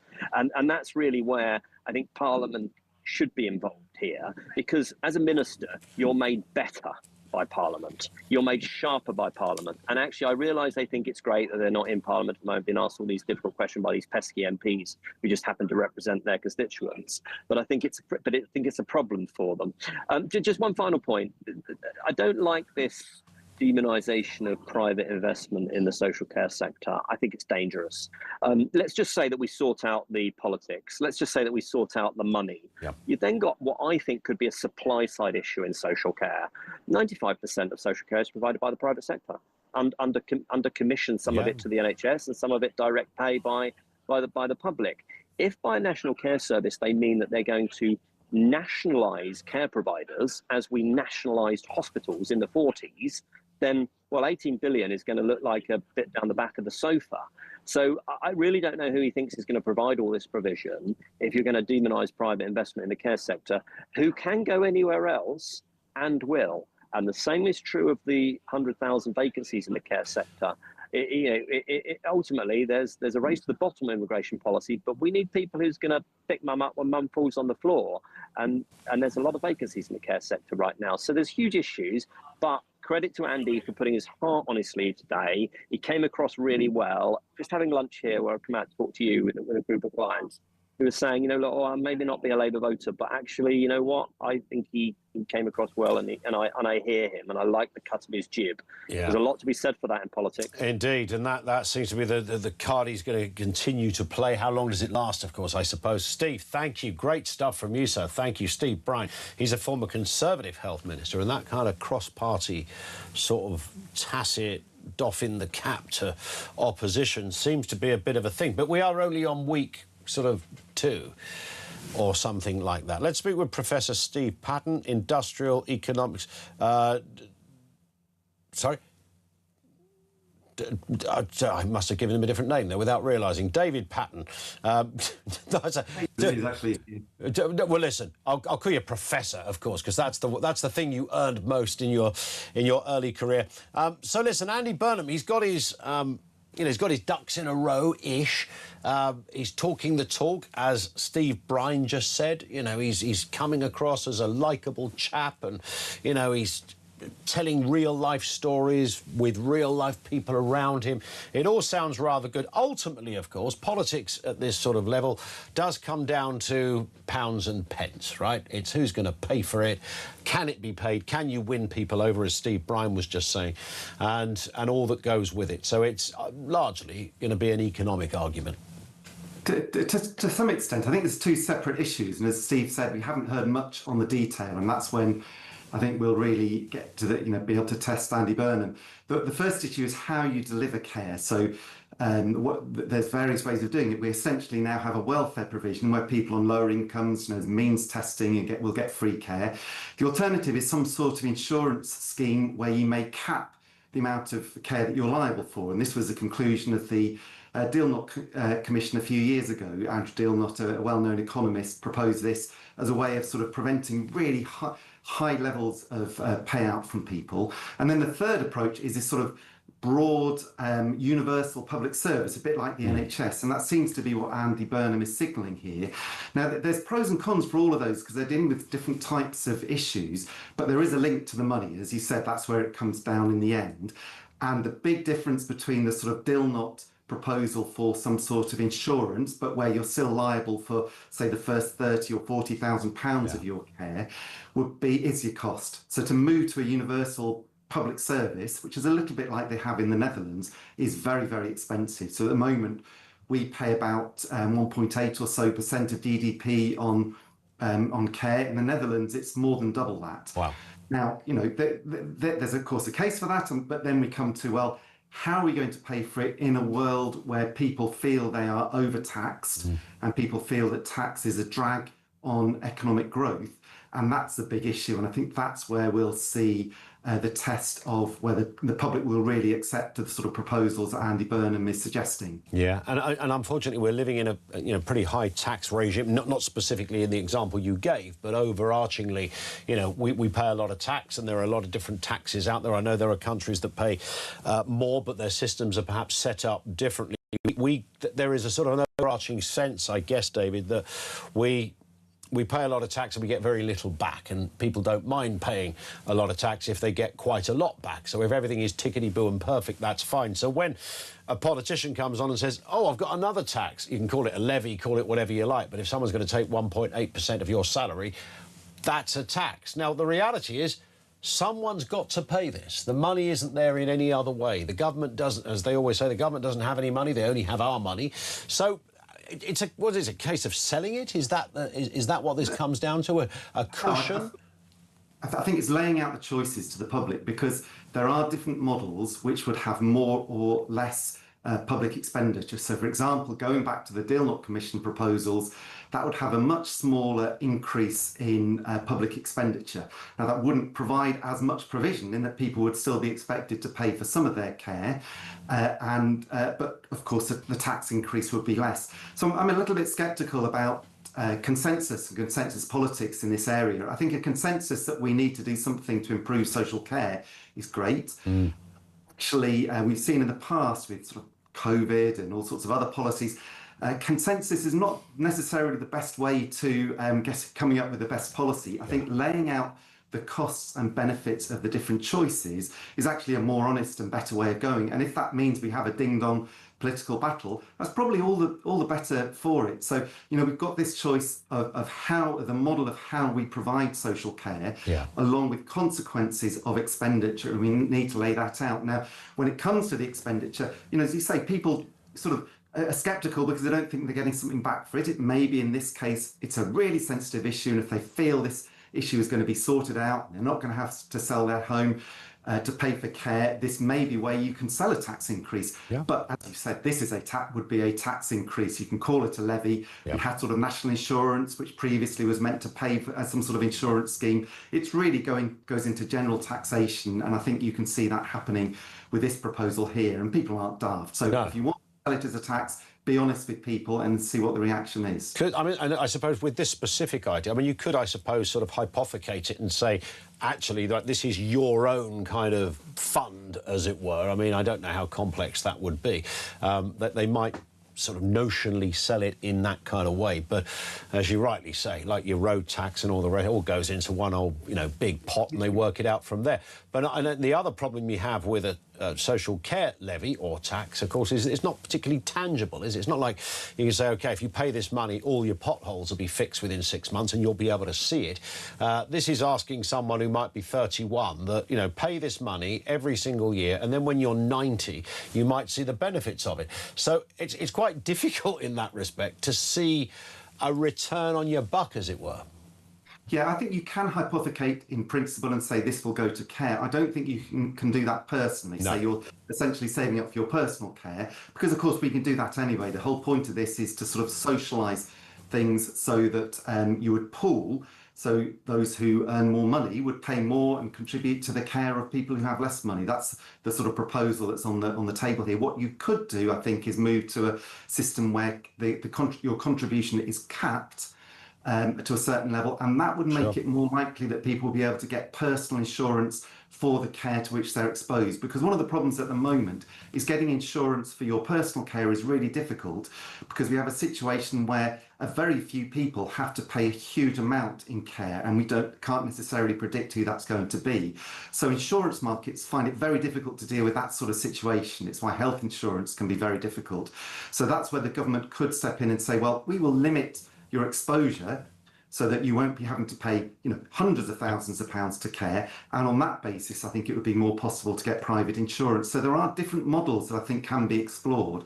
And I think it would be quite helpful to have those on the table, to have the universal care provision there, to have the sort of social insurance, the sort of Dilnot type approach, as well as a slightly tweaked version of our current welfare approach, and then to lay out the consequences of those and have a real debate, because they all have pros and cons, rather than saying this is the only approach we can have. And that's more palatable, less dictatorial, and it sounds like a discussion we can all kind of be involved with. I wonder, maybe we'll have a referendum of some sort on it. Who knows? Don't want another one of those, really, do we? David, thank you for your time. Great to have you with us. Professor David Patton, Industrial Economics, Nottingham University Business School. Thank you to him. Over to you, 0344 499 1000. On that question, are you prepared to pay for your social care? Do you just want to see, as Professor David said there, if you saw it laid out a bit more, and remember, right, there's three options here. We can do it this way, or this way. Someone has to pay, and our current taxation system doesn't cover it. So what is the answer? Lines are open. This is Talk. To the full list of candidates for the Clacton by-election: Joseph 77, the Independent; Adam Akatip, the Forward Party; Count Binface, the Count Binface Party; Nick the Incredible Flying Brick, the official monster raving loony party; Tony Keynes, an independent; Woke Trump Kazi is an independent; William Stewart James Clouston is the Social Democratic Party candidate; Rhys Cowan, an independent; Glenn Charles Cummings, an independent; Martin Davis, the Freedom Alliance Real People Real Alternative; Andy Earlam's an independent; Nigel Farage, the Reform UK Party; Atiye Fards, an independent; Lawrence Fox for the Reclaim Party; Tony Francis is an independent; Robin Green, an independent; Abby Hookway, an independent; Howling Lord Hope, the official monster raving loony party; Stephen Richard Ingram is an independent, as is Amy Morris; Derek Norbert Morris is an independent; Michael Noel O'Keefe, an independent; Martin O'Brien, an independent; Nick Pellis, an independent; and Ketanar Kumar Pipiaya is the UK Voice Safer and Stronger UK Party; Daniel Pocock's an independent; James Ransley, the Consensus Party candidate; Jerry Smith is an independent; Kai Stevens for the British Democrats; John Stevens for rejoin the EU; Baron von Thunderclap for the official monster raving loony party; Pamela Walford is an independent; Marcus White, Everyone is God Party; and Mark Wilkinson for the Independents.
To be here with you all in the heart of Manchester this Friday morning at the end of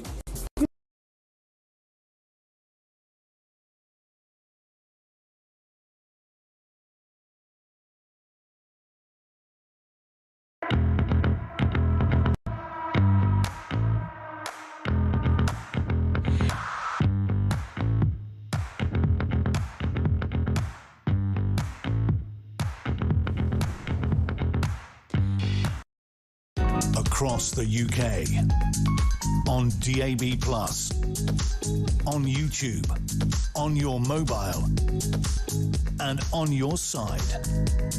This is Talk. It is talk. This one from Sally. Don't mind paying the levy as long as I don't have to sell my house to pay for my care, and also for... I did read this before, didn't I? But many people making a similar point, and don't have to pay for foreign nationals who are not eligible. Keith in Oswestry, who says this levy for social care is never going to work. What about those who've already retired but might need care sometime soon? I'm 75, and fortunately I'm fit enough to care for myself. I guess there must be there's a cut-off point, because it wouldn't... Well, based on what they've loosely talked about, under 30s wouldn't pay. And I'd imagine Keith and others in that demographic or that age bracket wouldn't have to pay either. Most people who are on a pension wouldn't have the capacity, I suppose, to pay. Margaret says, the free movement in the EU is for EU citizens, not illegal migrants. Why don't the Frenchmen man their land borders to stop illegals from entering? Yeah, well, that becomes difficult, doesn't it? Because you'd think it would just be a straight case of saying you're not meant to be. Hungary are kind of giving it a go. Poland are giving it a go. But it's not completely foolproof. And when a group of people are on your land and they are making a journey, I don't know how that practically works. You must see coach loads of people who've arrived, on the Italian coast or the Spanish coast, and are making their way. I mean, most of those people do remain within the EU, and then they will claim asylum in those countries. But there are some that obviously make their way in this direction, which makes it a little tricky. Dave is in London. Dave, on social care, what have you got for us? Hi. Oh, hi, Ian. How are you? Good, thanks. Fire away. Yeah, I think they still haven't ruled out a death tax yet, have they? I think that is still floating around, where they're going to apply a death tax. The kind of 10% thing. Yeah, but I was speaking to your researcher when I came on. I told her to imagine she was my daughter, which was probably not a great thing to do. I said to her, if I was your father and we died next week and we had a wealth of 4 million, which in London, with a house and a pension and cash and everything else, isn't unheard of, right? Okay. And I just asked her, what do you think you would have left as my daughter with that 4 million estate? And initially she thought I'd said 1 million, so she said, I don't know, you'd probably end up with 500 grand less. I said, no, you'll only end up with 1 million out of 4. So when you die with that level of estate, the state is taking 70%, and you're getting 30. Yeah, which is quite extra. It sort of puts to bed the myth that the rich old duffers are not paying their way, or they don't they don't like the idea in case they have to pay the way, but they already do. Well, this is what kind of annoys me. People go, we need a wealth tax, we need a wealth tax, we need a wealth tax. Were you not listening in October 2024 when Rachel Thieves, whatever her name is, calmly said pensions are being pulled into inheritance tax? It's massive. It's absolutely massive in terms of what that's going to take. People also say, well, you get $1 million, benefit. Well, you don't actually, because you don't get the extra 175 if your estate's over 2 million. So once you go over 2 million, you don't get that extra 175 per person. You're just on 325 a piece. So people don't, and then they go again. Let's have another wealth tax, another death tax. I mean, this is getting to the point where there's nothing left to tax. But if you had your 4 million and they got rid of inheritance tax and it was 10%, that'd be 400,000, right? Take that deal tomorrow. Yeah. Why not just charge everybody 10% on... Well, that's the idea. So at the moment, obviously, you only pay inheritance over, what is it, about 300 grand or something? Well, each 325. 325. They're in about the death tax on top of inheritance tax. Oh, well, I understood it that it was the abolition of inheritance tax, but everybody would pay the 10% rather than just those over 325. So that would make far more sense, because even if you've got... So if you die with not a lot, you don't pay anything. Yep. And if you die with an estate of about, I don't know, so all it would mean is that if you die with an estate of 325 grand, you'd pay 32 and a half, yeah. Yeah. It would be so easy to try and to take the money. Now with this pension stuff coming in, you need to be an actuary to work out what the values of the pension is, and and so a 10% death tax, if it's replacing inheritance tax, makes far more sense, because even then, if you die with 10 million, you're still coughing up $1 million. Is it designed to, why do we design stuff? I know there's this whole thing, isn't there, about the tax rule book has got 30,000 pages or something, and in some country it has about 17. Are things deliberately designed, Dave, to be complex and labyrinthine and unfathomable on purpose, do you think? No, I think the people that come up with the rules, remember, especially in the Labour Party, you go to bed at night, you wake up in the morning and you think, oh, here's something we haven't thought about taxing. And then you come up with something, then someone says, yeah, but what about people that are a bit like that? Then you just add another little bit to it, and then another bit to it, then another bit to it. And by the time you finish writing down that particular rule, it's become so diluted and so complicated, no one can actually truly understand it. And if they just went, it's 1%, it's a 10% death tax. And okay, people are going to say, oh, well, I wasn't paying anything up to 325. Well, fine, then just make it 10% over 200 grand. Whatever that happens to be, it's easy to do. And most people would go for that, because even if, like I said, on a £4 million estate, you'd pay 10% of that, be 400 grand, done, which is probably what you would have paid before they pulled all these pension pots. Listen, this is I have a blank in this area, but Dave, thank you, mate, for that. It's lovely to chew the fat on this. It is so convoluted. I've never quite worked out even my own tax. Obviously, you have an accountant when you're self-employed, and I find it really complex. And each year I go back to my accountant and I ask a really kind of schoolboy question. I can still never get my head around that paying money on account thing. And if you're familiar with this, if you're PAYE, this means nothing. But if you're self-employed, you pay tax that you haven't yet earned. So you pay tax on the next year. And I said to my accountant, is there anything, and this was a great example, by the way, this may or may not resonate with you. I said, is there anything more convoluted and complex than tax law? And he said, Apple Photos. And I said, what? He said, Apple Photos.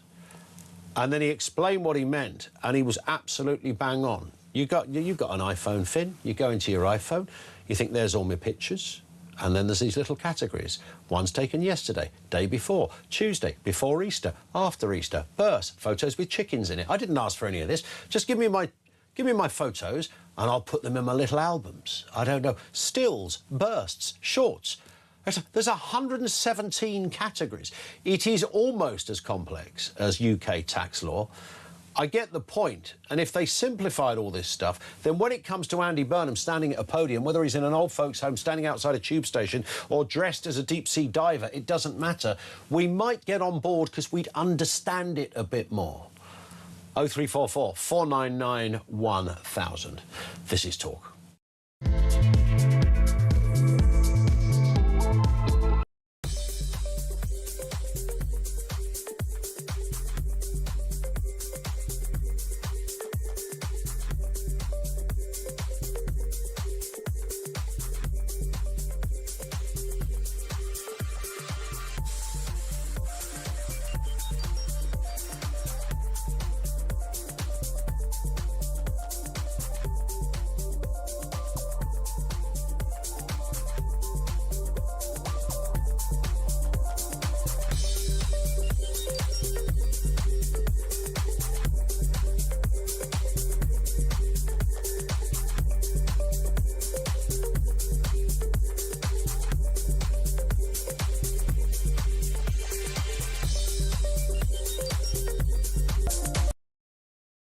Across the UK, on DAB+, on YouTube, on your mobile, and on your side. This is Talk. It is Talk, 25 to 3. Let's get some comment from you. Sue in Devon. Why are the French police not getting arrested for helping migrants leave on boats? Why are we paying all this money for them, says Sue. There's about £1 billion, I think, gone over to Paris on this, so that doesn't include all the bills for the hotels over here. It all comes down to these kind of strange maritime laws that suggest that once somebody is in the water, then you can't possibly, in any shape or form, try to intervene. You can't burst the boat or tip it up or yank them out because that might be terrible. Brad in Cambridge says Burnham condemns the disgusting point scoring over the care industry situation and then goes on to point score by refusing to invite reform to cross-party talks. I think that's largely, in fairness, largely based on the amount of MPs you have represented in Parliament. It's just a basic maths calculation. The Greens aren't there either. The SNP are not invited, but the two other parties are. So make of that whatever you want. And this story, a balaclava-clad 16-year-old boasting no face, no case, was while showing off a serrated weapon. He's part of a gang terrorising a northern town with stolen cars, arson, open contempt for the police, and of course it raises some pretty uncomfortable questions. How many more towns across Britain have their own version of this, and why did so many young people now believe they're untouchable? It's kind of weird when you see this. Balaclava boy out and about. Norman Brennan is with us. No-nonsense former cop of over 3 decades. Norman, we've been in this, I say this every time we speak, we've been in this territory before. The normal order of events in a civilised world is that each time we've spoken over the last 20-odd years, the situation would get better. You know, we'd suddenly go, oh, do you remember back then when it was really bad? And we could go, yeah, it was terrible, but look, here we are in 2026, and everything's kind of not quite tickety-boo, but we're getting there. We seem to be in a permanent reverse gear when it comes to law and order and the audacity of young criminals like this. Well, Ian, you'll know that I've been in policing and law and order, as I keep reminding everyone, for some 48 years. It's never been perfect. When I joined the police, it wasn't perfect, but we controlled the streets. We had the support of the public, and victims knew that when they called us, we would attend, take a statement, spend time with them, give them crime prevention advice. Well, what I've noticed, Ian, as I've told you many times and you've seen yourself, is that there's been decline in law and order. We have 4,000 gangs in Britain, 200 in London. The gangs are numbered normally about 15 to 40, depending what part of the area, the country it's in. And many of these will be carrying a knife. A few will get hold of a gun. The streets are almost policeless. We never see a police officer. When we phone the police, they don't always turn up. And many victims do not get their crimes investigated. So that's the change. We now have, and what is, I think, the point here, Ian, is each generation has to hand over to the next generation the best possible start. Mm-hmm. It's a bit like a 4x4 relay. Runner 1 does their best to give runner 2 the best chance. Yep. And 3 and 4, and the final one, before they reach the finishing line, does their best to win. Well, what's happened is that we've dropped the baton. And what sort of baton and future, Ian, are we going to hand over to the next generation if, and it's not all children, it's not all youth, but a significant increase in number, yes, it is, behave lawless. They've forgotten what the parameters are, what the barriers are of behaviour. So we have a society now that live in fear. And what happens is, Ian, including myself, somebody damaged my car just a week ago, £500 worth of damage. That's what it's cost me. I can't report it to the police. I don't know exactly where it happened, but even if I did, I know that the police would just give me a crime number and say, sort it out with your insurance. Sort it out with your insurance, get your bike nicked, get your car nicked, etc. Ian. It's not down to society anymore to protect each other. The police rely on us claiming off our insurance, and we then get further penalised for the next 5 years on what is called a load-in. So my point is, and my overview, is that we have equivalent to anarchy. It's not quite anarchy because we still have a police service. Yeah. We still have a criminal justice system, and sadly, neither, and I'm an independent for policing and law and order are victims, as you know. It's never been this bad, and I've never seen it so broken. That's my overview, Ian, over the past 50 years. When it comes to, seeing a wrong 'un out there, and we're talking, I just mentioned this 16-year-old boasting no face, no case. I mean, based on that, you might think, and we see it all the time now. We see it at protests, we see it, on street corners, we see it in the dead of night. Can there not just be a new law that says if you're wearing a balaclava, you are going to get stopped and you are going to get searched? Would that help? Absolutely, it would. We're talking about feral children out of control that believe that they can behave in any way they can. And the sad reality is, Ian, that they can, because we don't see the police, as I just described just now. They're not challenged. And even when they are, the courts don't back up the police. They don't back up the victim. Yeah. And I lived in an era, so did you live in an era, where, as I said, we phoned the police. You'd often get a few units.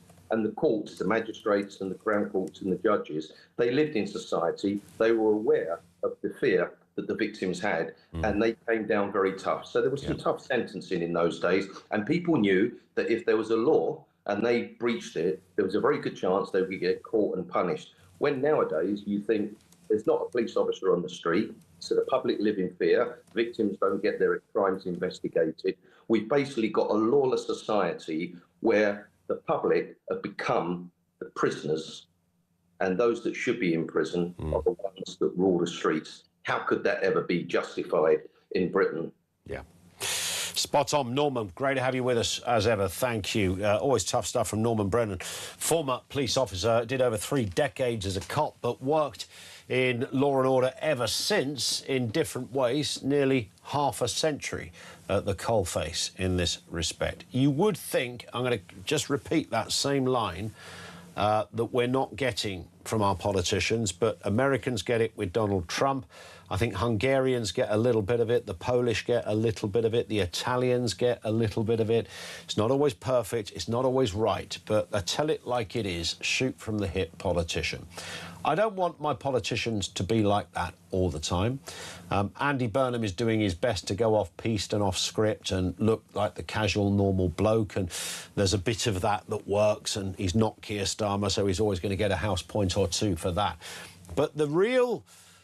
the point I made, the question I asked Norman Brennan about the balaclava, all right, wouldn't it be great if Shabana Mahmood stood up and said, by the way, I don't know about you, but I'm sick and tired of this. Every time I open up my paper, my social media, I'm just bombarded with images of toe rags and scrotes mooching around the place, causing jip and hassle while wearing a balaclava, which by definition buys them a certain immunity from prosecution because, well, no face, no case, we don't know who they are. So from today, we're going to scrap that, all right? You can't wear one of these things because we can't catch you, all right? So there'll be none of that, and if we can't identify you, tough, what's it? But we're not going to hear that from the Home Secretary. I appreciate it's a free country. I don't like governments telling us what we can and cannot wear, but I think it's only reasonable that, wearing a balaclava, certainly in the midsummer, it's like 30-odd degrees out there today.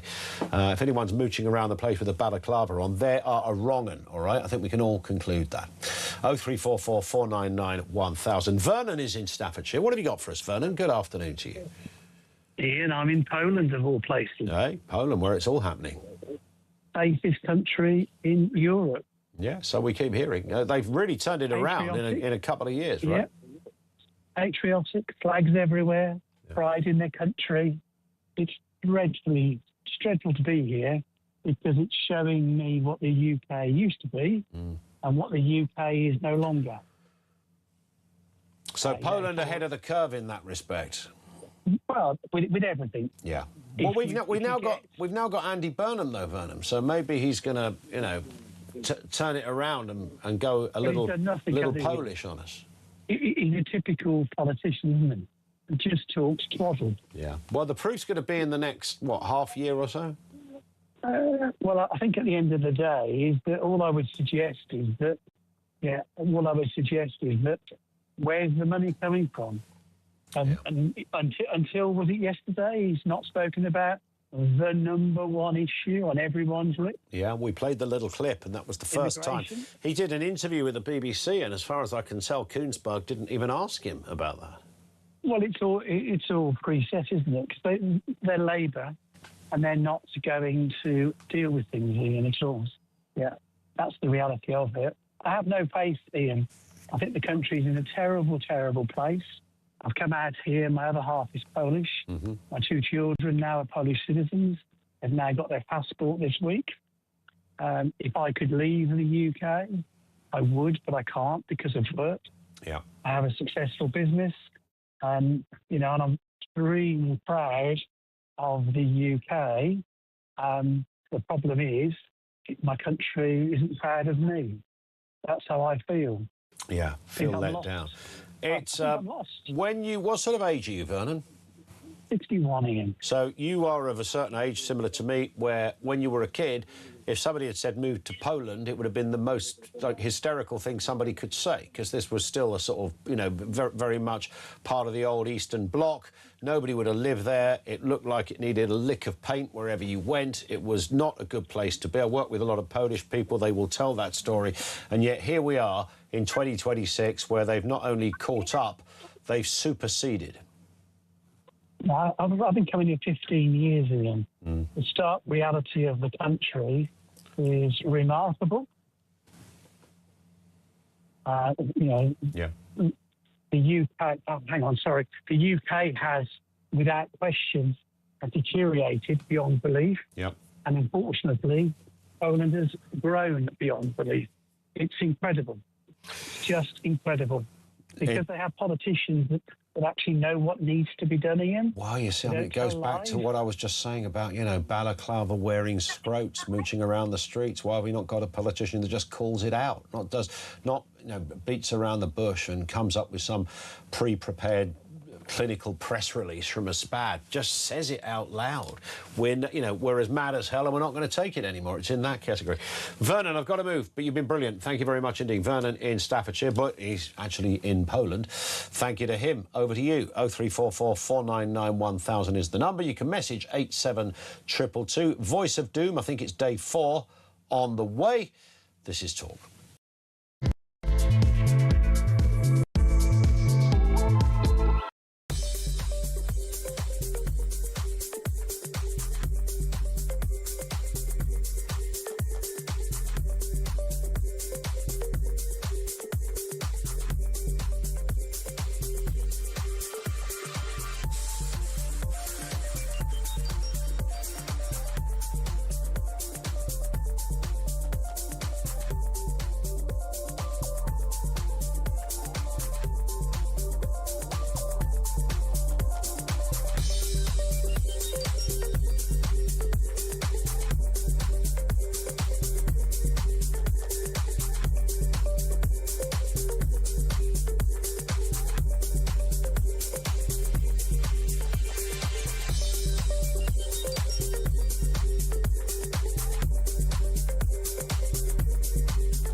To be here with you all in the heart of Manchester this Friday morning at the end of, a fairly big week is just everything to me.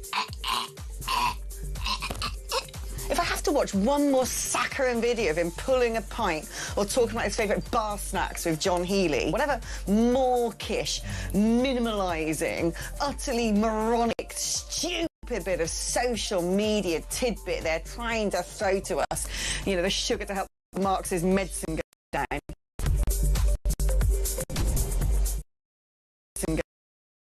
The borders have been opened to Islamist extremists. The borders have been opened. The borders have been opened to. The borders have been opened. The borders have been opened to Islamist extremists. The borders have been opened.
across the UK.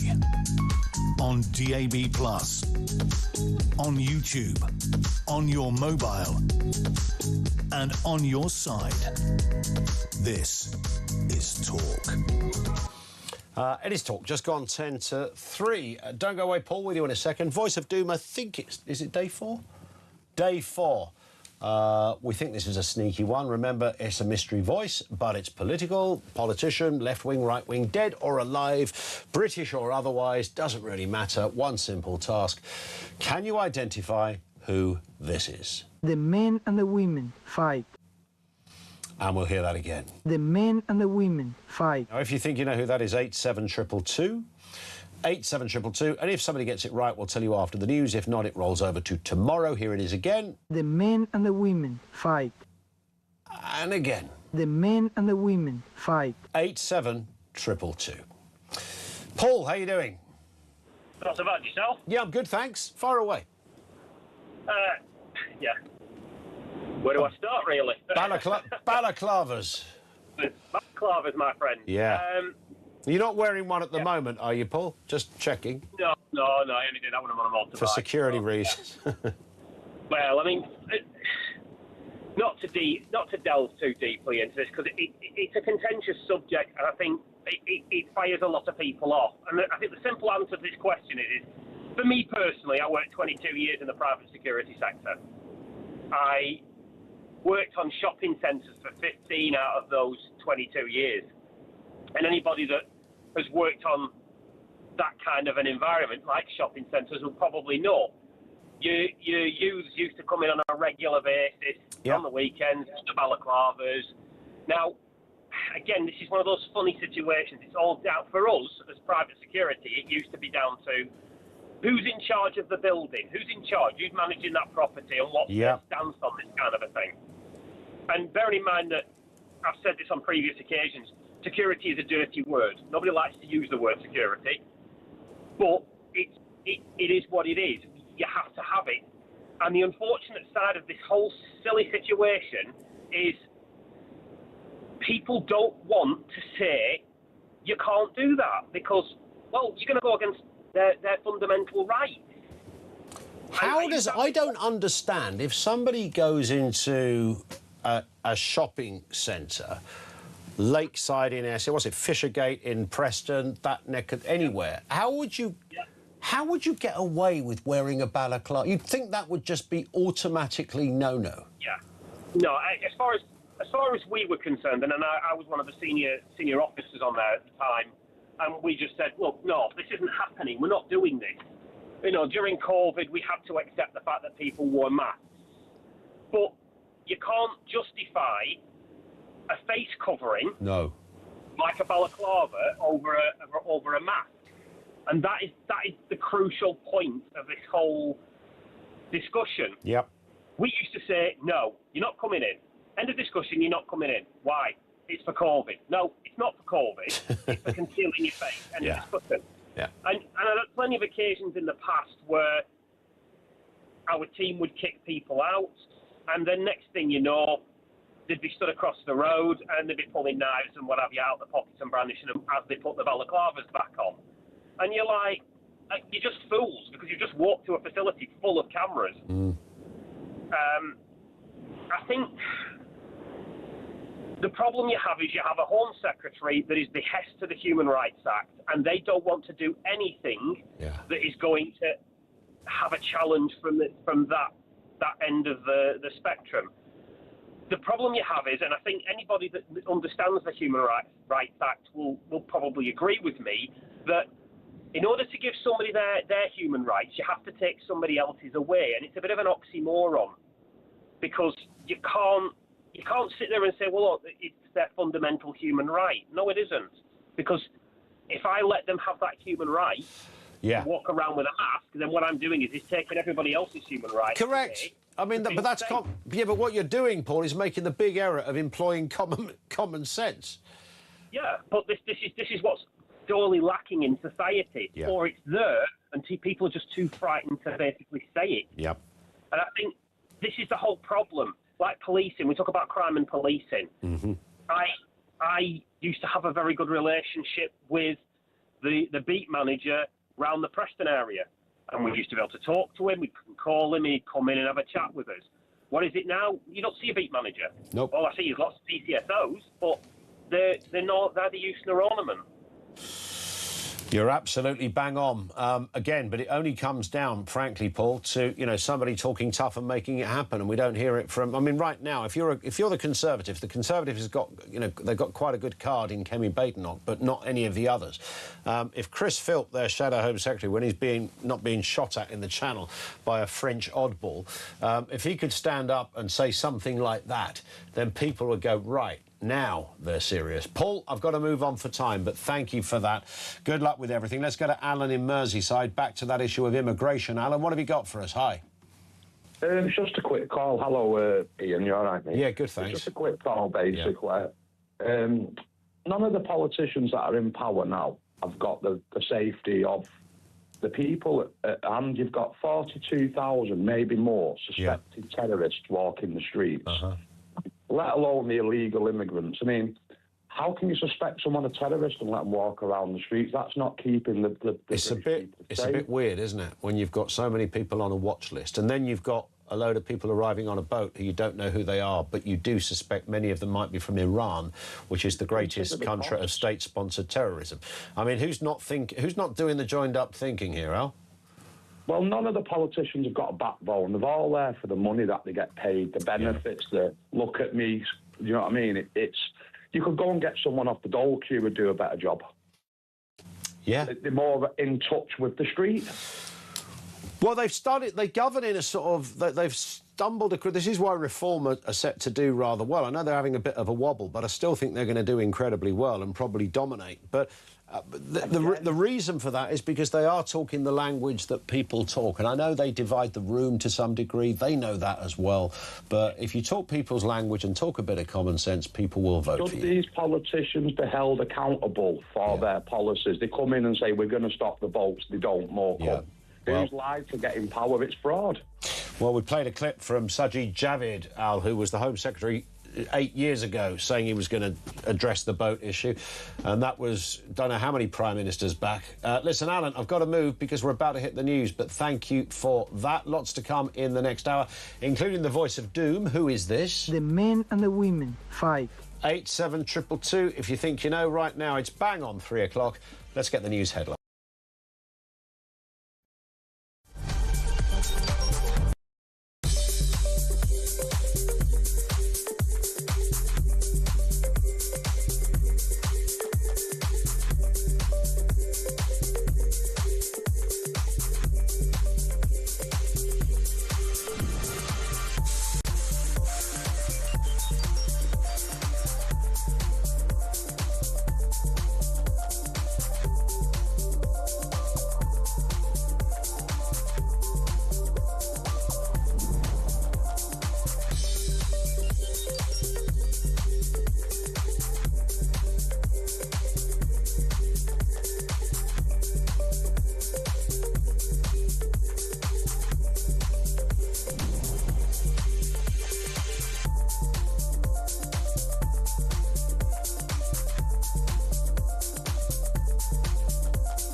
across the UK.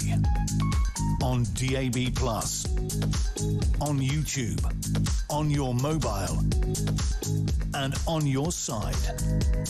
This is Talk.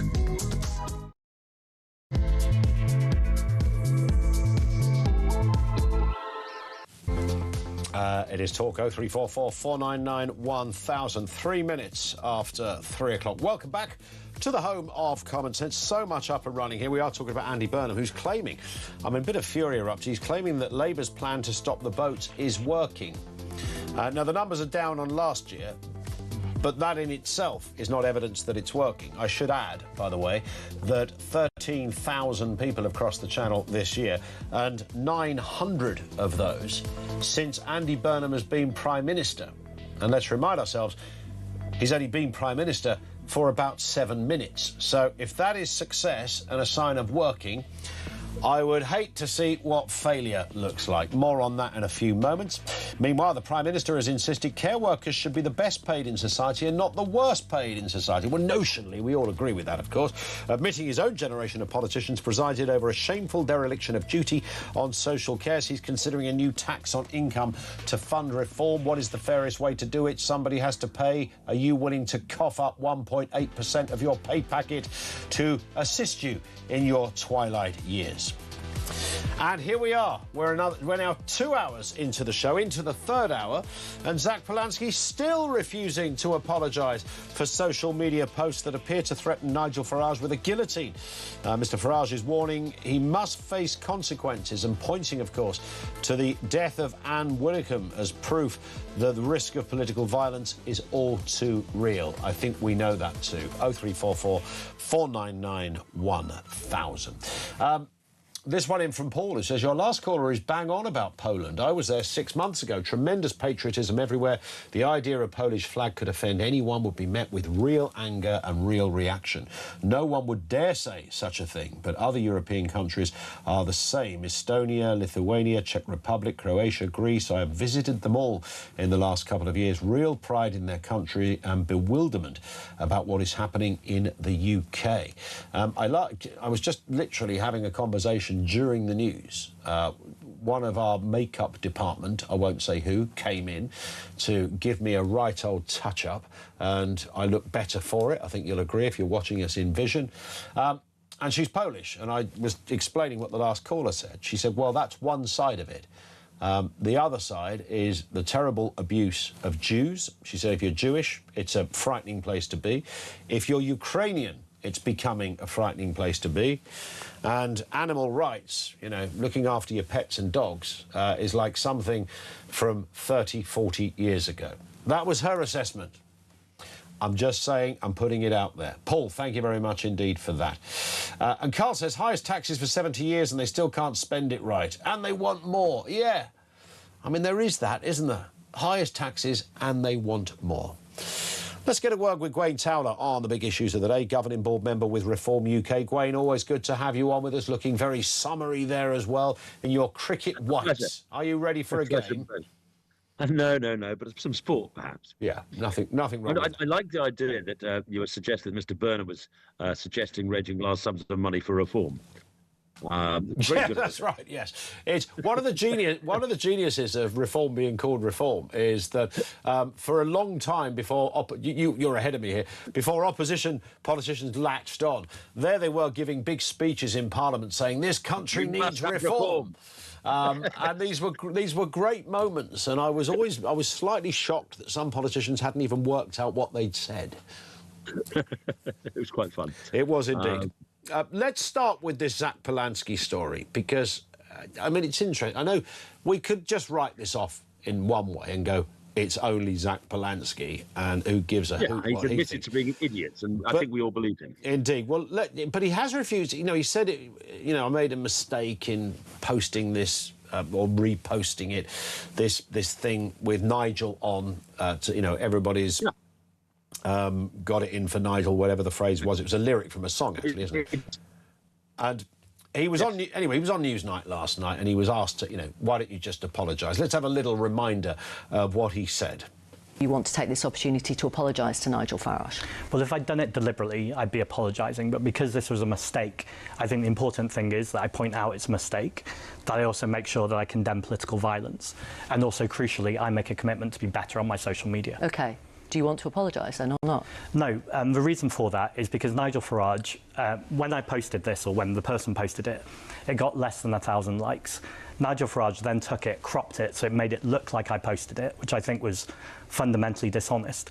It's now had 3.2 million views. So actually, this whole conversation has been seen more because Nigel Farage, the Yusuf, and I think Richard Tice posted it. So I'm accepting my responsibility in that I shouldn't have accepted that collaboration. I'm accepting that we all need to condemn political violence. But I also think the reporting to the police, the ramping up of the language to say this is incitement to murder me, feels like that's also putting me in a dangerous spot.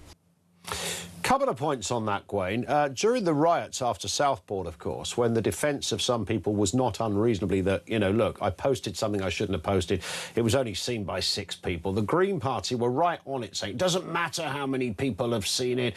You know, it's the fact you did it. And here we have just sort of this industrial scale hypocrisy from the Green Party leader, where firstly, he doesn't acknowledge that. And secondly, he seems to believe that because he made a mistake and admits it was a mistake, it therefore doesn't warrant an apology, which is, you know, if my dog poos on my neighbour's garden and I go out there and clear it up and nobody would ever know, but my neighbour happened to see it, you would still say sorry, right? Well, I was thinking as I accidentally ran over my neighbour's cat, and my neighbour took a photograph of the incident. It was an accident. Yeah. I didn't mean to do it. And then my neighbour put a photograph of it, the dead cat, on his Facebook page, and all the village saw it. I'm not going to apologise because it's his fault. Yeah. What? There's a couple of other issues I've got with what Zach was saying. Look, I think, honestly, I actually do believe him. I think he was an idiot.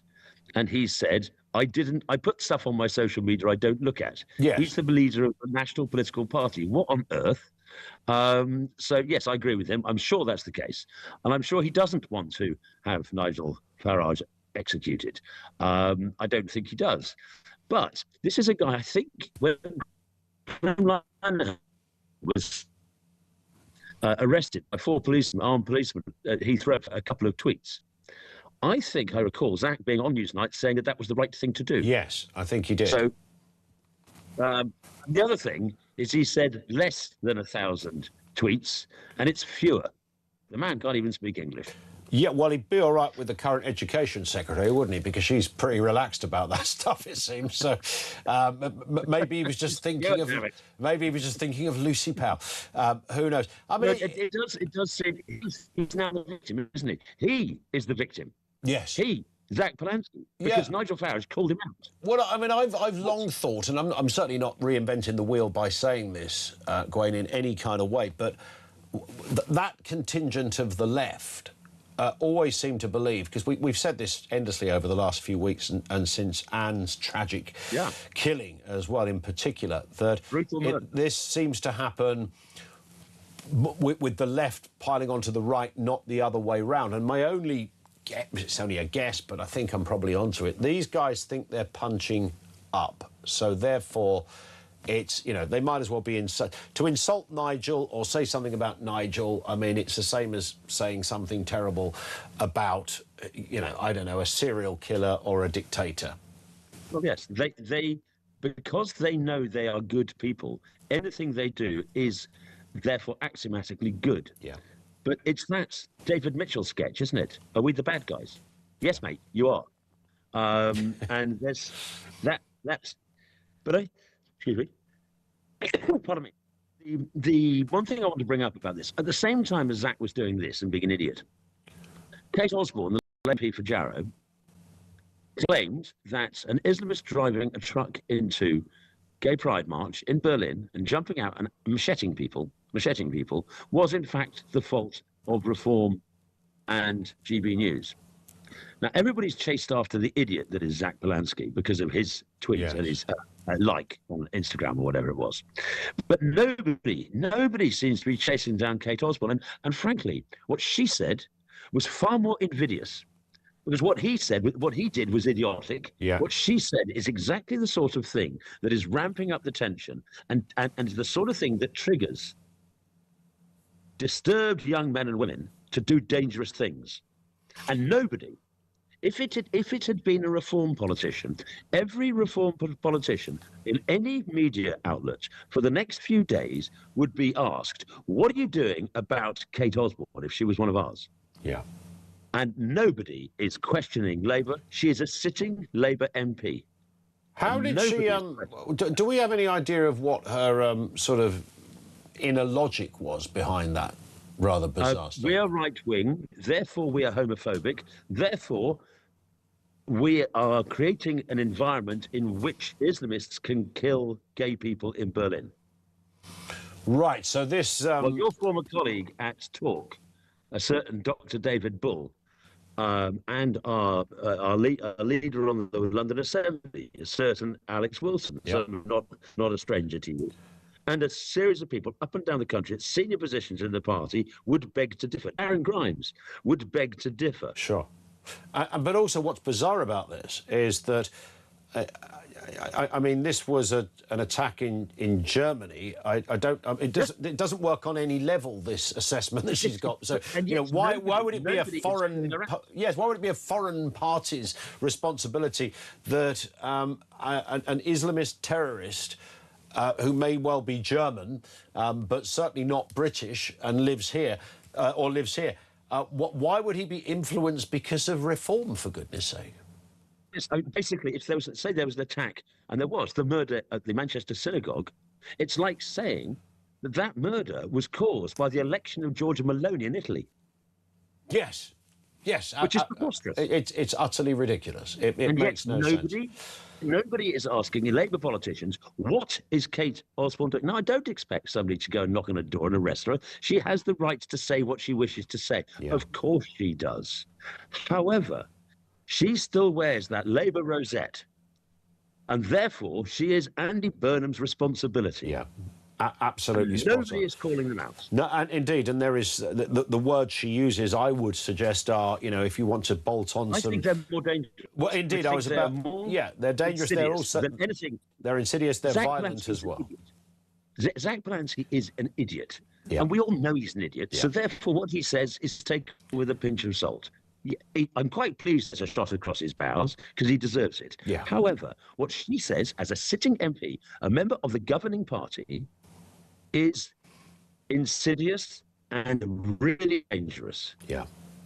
And that's what concerns me, in the light of the murder of Anne. You're absolutely spot on, Gwaine. And just on the point of Polanski, because you're correct, he is, he's I think a proven idiot. I believe I might be wrong on this, but I did hear a story that he was I heard a story he was neurologically scanned and was diagnosed officially with idiocy. So there is some tacit. It might be just the rumour mill. I don't know, but it's apparently out there. I'm not sure what the diagnosis is, or indeed what the treatment might be.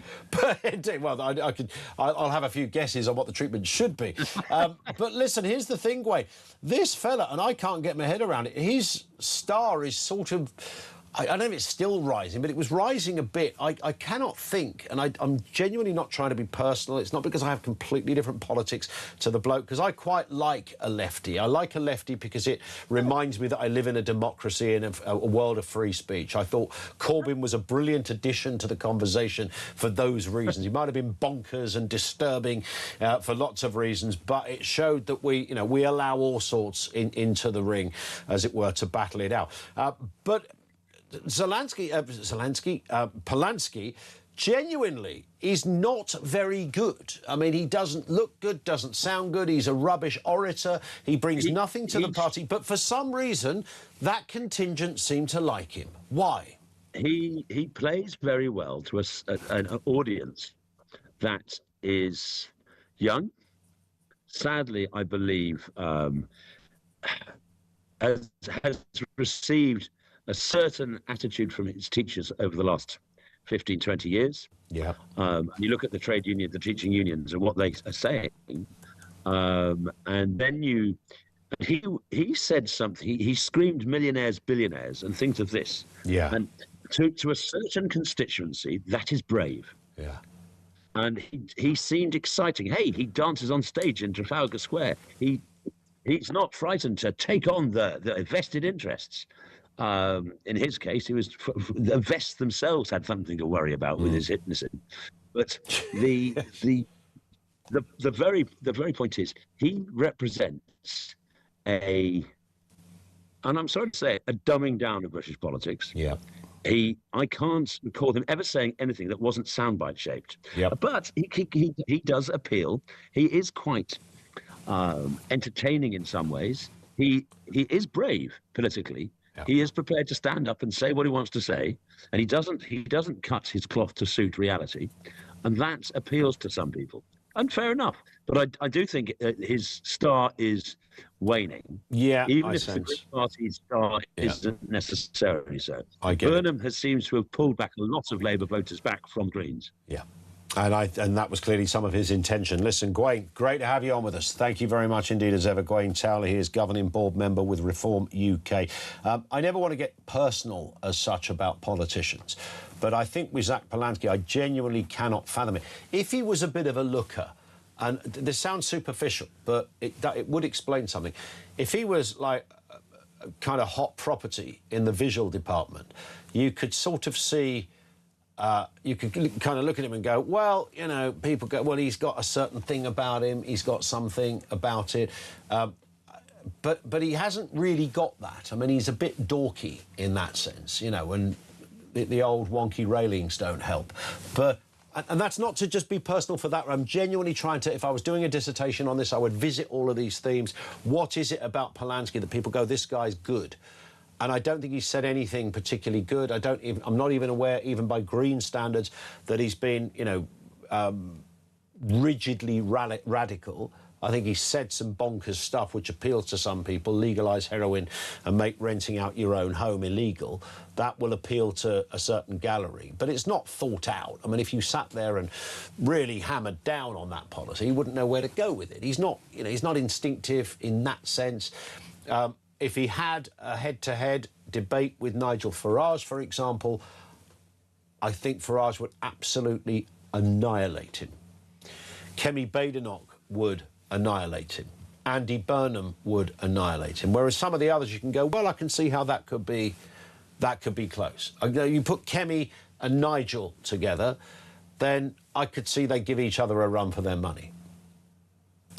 Him, Zach, I don't know where he is on this. And again, I only raise this to try and, what to me is one of the greatest mysteries of our times, the rise of Farage-Polanski. Or do you maybe agree with Gwaine Towler that actually the rise has been somewhat arrested of late? 0344 499 1000. Richard is down in London. Richard, what have you got for us? Good afternoon. Hey, Ian.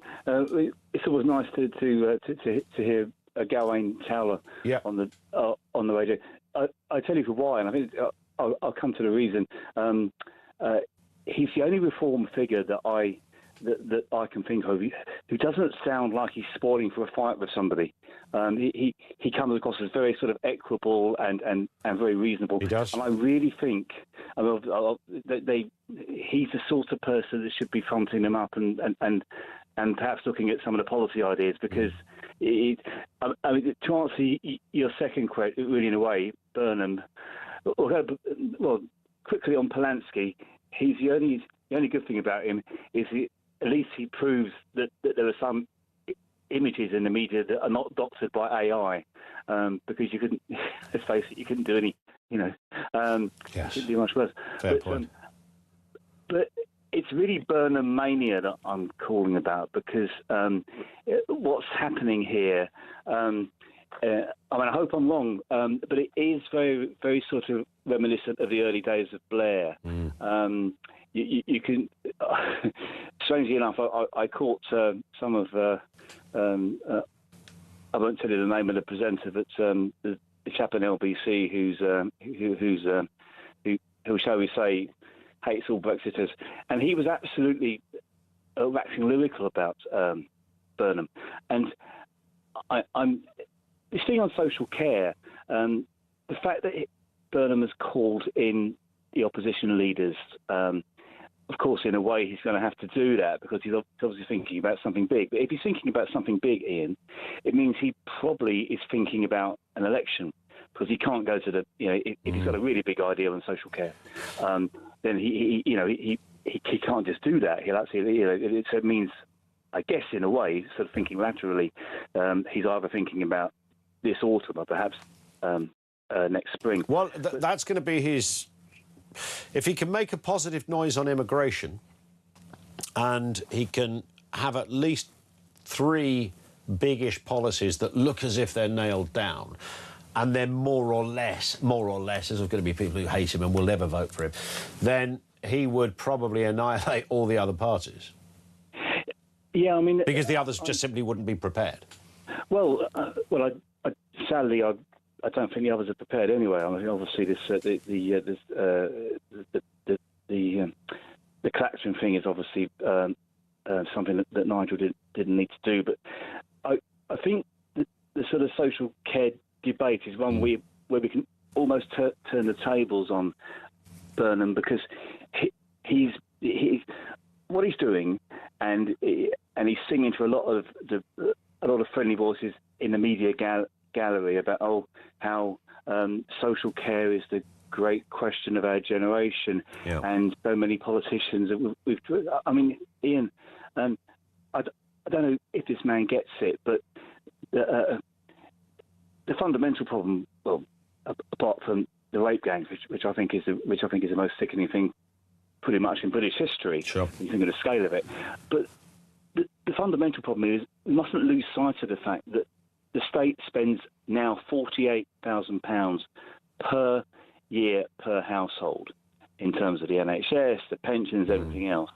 And Burnham clearly Burnham doesn't want you to really get that because Burnham wants some sort of, I think he wants a new tax, frankly. Well, he does. But, of course, if he's able somehow to kind of rework that figure so it looks as if it's coming down, or at least some of it starts to look like value for money, I think that's going to be the game he's going to try and play over the next couple of months. Listen, Richard, I've got to run because we well overshot the clock, but it's been great. Thank you, Richard, down in London. This is Talk.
To run. The borders have been opened to Islamist extremists. They are radicalising individuals in broad daylight, nurturing anti-Semitism, and they've been caught red-handed on multiple occasions, yet the government is refusing to act. That's across Europe, by the way. It's not just in France. It's not just in Germany. It's here. It's happening here in the United Kingdom. It's happening on our soil.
Across the UK.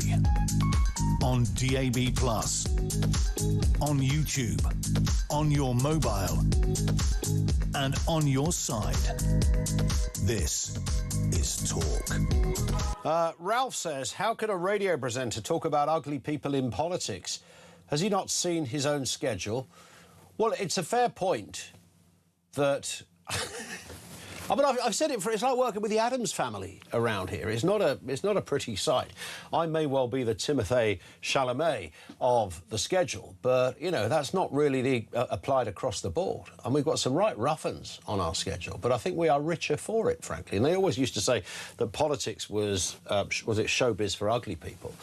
But radio's come on leaps and bounds, though, because now radio is largely in vision.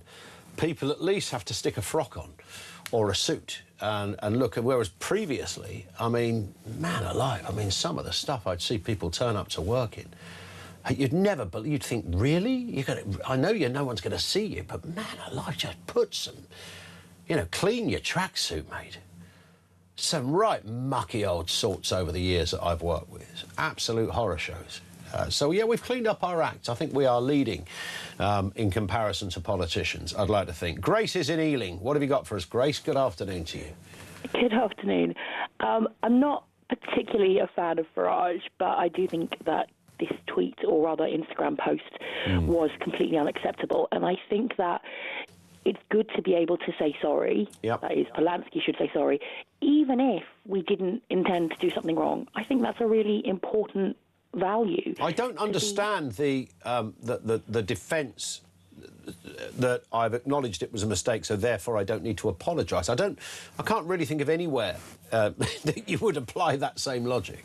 Yeah, and I think it's really important. Obviously, I believe this as a Christian that we are offered forgiveness by God if we're repentant, but we should be apologetic for things that we do wrong, and sometimes we might not have meant to do something wrong, but it's still good to be sorry. And I think that Zach Polanski refusing to say sorry, although I'm afraid I do think this applies to Farage also refusing to say sorry for certain things, but I'm not going to get into that.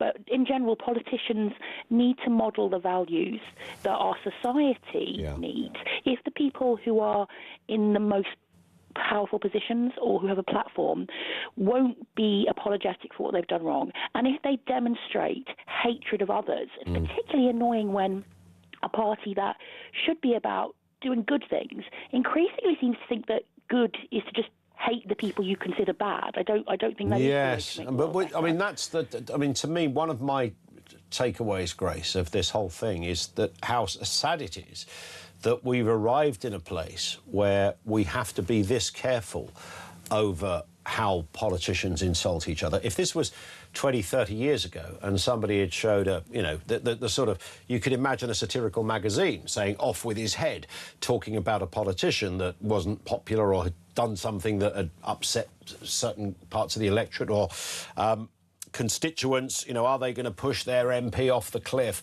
And a cartoon of the said member standing on the precipice of the cliffs of Dover while a crowd are behind him with their hands ready for the final push. That would have just been satire and OK, but we're in a world now where this stuff is not funny because we're so divided in how we view our politics. I think, like I said, a lot of people feel like they're good if they just hate the people they consider to be bad, and that is really destructive and not constructive. But as you're saying also, the situation is febrile right now, and I also think that in general, context matters. When I read the Bible, there are lots of bits in the Bible that are violent, but the context matters. What you're saying at a particular time, in a particular situation, and who you're saying it to matters. I'm afraid when Farage said that his comments as a teenager had just been banter, I kind of thought, well, no, the context matters, because banter is something that you do with a friend. So if you're saying it to someone who's not a close friend, it's not really banter. But again, I'm not trying to make this about criticising Farage. What I'm saying is I think you're right that right now things are acrimonious and scary, and I think that it's really important for people like Polanski to be able to apologise. OK, just on that separate point then, we haven't got long, Grace, but are you offended when people mock religion as a Christian? Does it offend you? Do you categorise it as merely free speech? Do you think, what would Jesus think about this? How do you frame it when you hear somebody going, you know, quite mean about your faith? For the most part, I'm not too bothered. I think what bothers me most is when people say things that are really erroneous. Yes. And I think, well, actually, no, that's just not accurate, and I don't want people who hear them to think that it's accurate and to be deterred. But for the most part, I think I've seen really good reasoning to believe that God exists and that Jesus rose. And so if people disagree, that's up to them. It doesn't change the truth in my mind. But I get a bit frustrated when people say things that just aren't true. Yeah, and that's fair. Grace, thank you very much indeed. I think satirising religion is arguably a good thing. There is a difference between satirising and deliberately setting out to demean something that, let's be honest, most people don't really understand, do they? When they bang on about whether it's Islam, Judaism, Christianity, it used to be almost exclusively, didn't it? You think of all the Monty Python stuff, The Life of Brian, Jerry Springer, the opera that was in the West End. These were huge, as many Christians saw it, blasphemous moments. I think there was a play in Birmingham a few years ago now, but that had a Sikh kind of problem, as in lots of Sikhs were really annoyed about. So it's always been there, and there's a bit of a carousel as to where it stops off. So satirising, lampooning, questioning, cartooning is kind of OK. You should be able to teach kids that it's all right to do this, but the level of responsibility you have to have with something that is a guiding principle to somebody's life, I just think is, you know, pretty straightforward stuff. But there's clearly others that don't quite think that way. 0344 499 1000. This is Talk.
Across the UK, on DAB+, on YouTube, on your mobile, and on your side. This is Talk. We've been slightly remiss, actually. We haven't spoken about the weather, have we? We're Brits, for goodness sake. We're meant to speak about the weather every 10 minutes, particularly when the weather is sort of, you know, obviously one way or the other, when it's really cold and you think, wow, and it's snowing and the roads are blocked. Of course, at the moment, it's really actually warm. We're talking about 35 degrees, an amber heat alert, 43 days without rain.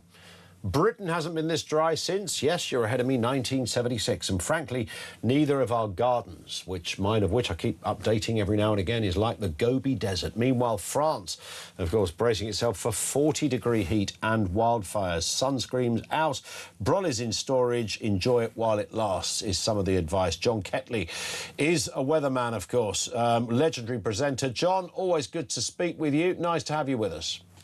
Thanks very much indeed, Ian. Thanks, nice to be here again. Nice when you talk about the weather every 10 minutes. It's great for me. It's all right, isn't it? I mean, listen, it is...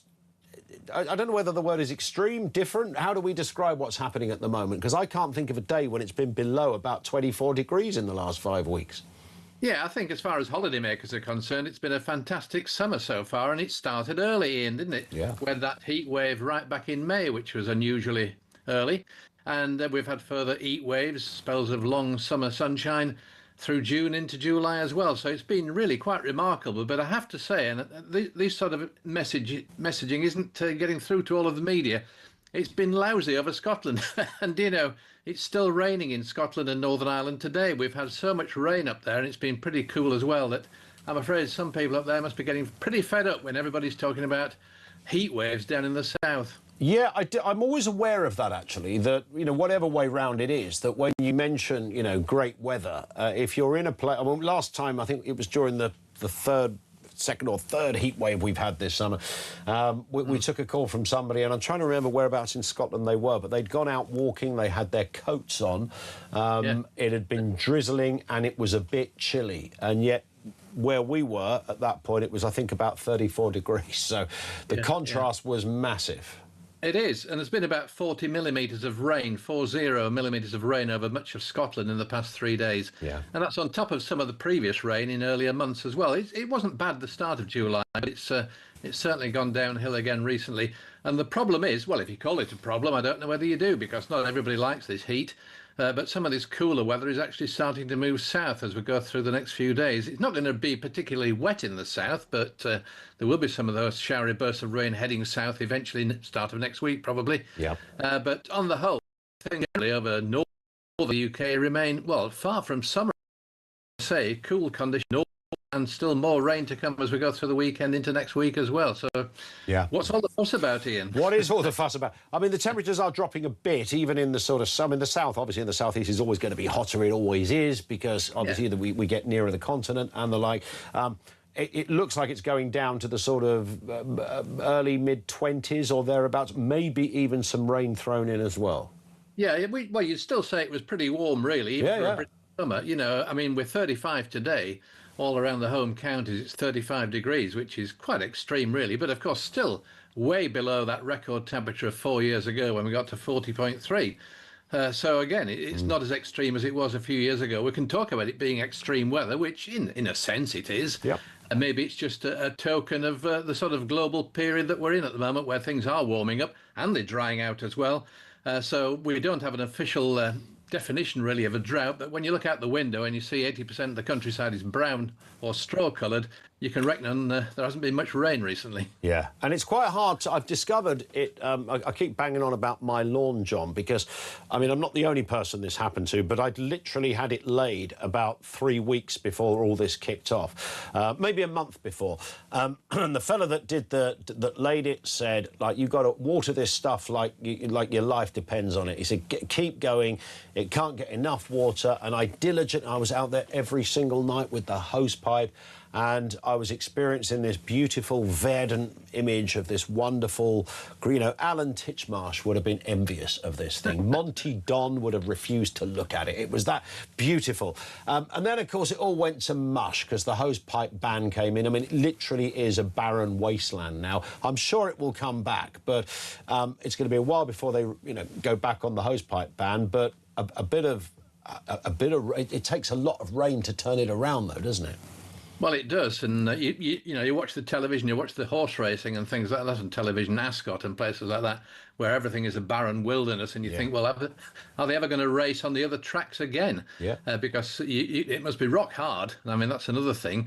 The ground is so hard, it becomes dangerous to do any sort of sport. Sure. So yeah, absolutely. It really is remarkable at the moment. John, great to have you on. We will speak again, I'm sure, in the next couple of weeks. That's John Ketley, legendary weatherman, with us here on Talk. 0344 499 1000. And yes, it is always worth saying, like in Belfast at the moment, as an example, it is about 18 degrees and it's raining like billio. It's not, you know, what you would call beautiful weather by any shape or form. In Edinburgh right now, 19 degrees with heavy rain, and that's going to continue for the next bunch of hours. So it's a tale of two things, and I think this hot is a little bit too hot. 25 is okay. I don't like it when it's warm but no sun. That always feels a bit weird and a bit of a waste. But look, it is what it is, right? We can't change anything. And I don't think our lawns are going to come back to life this year, are they? I mean, they're not dead as in, you know, they will regrow. Not sure we're going to get it back.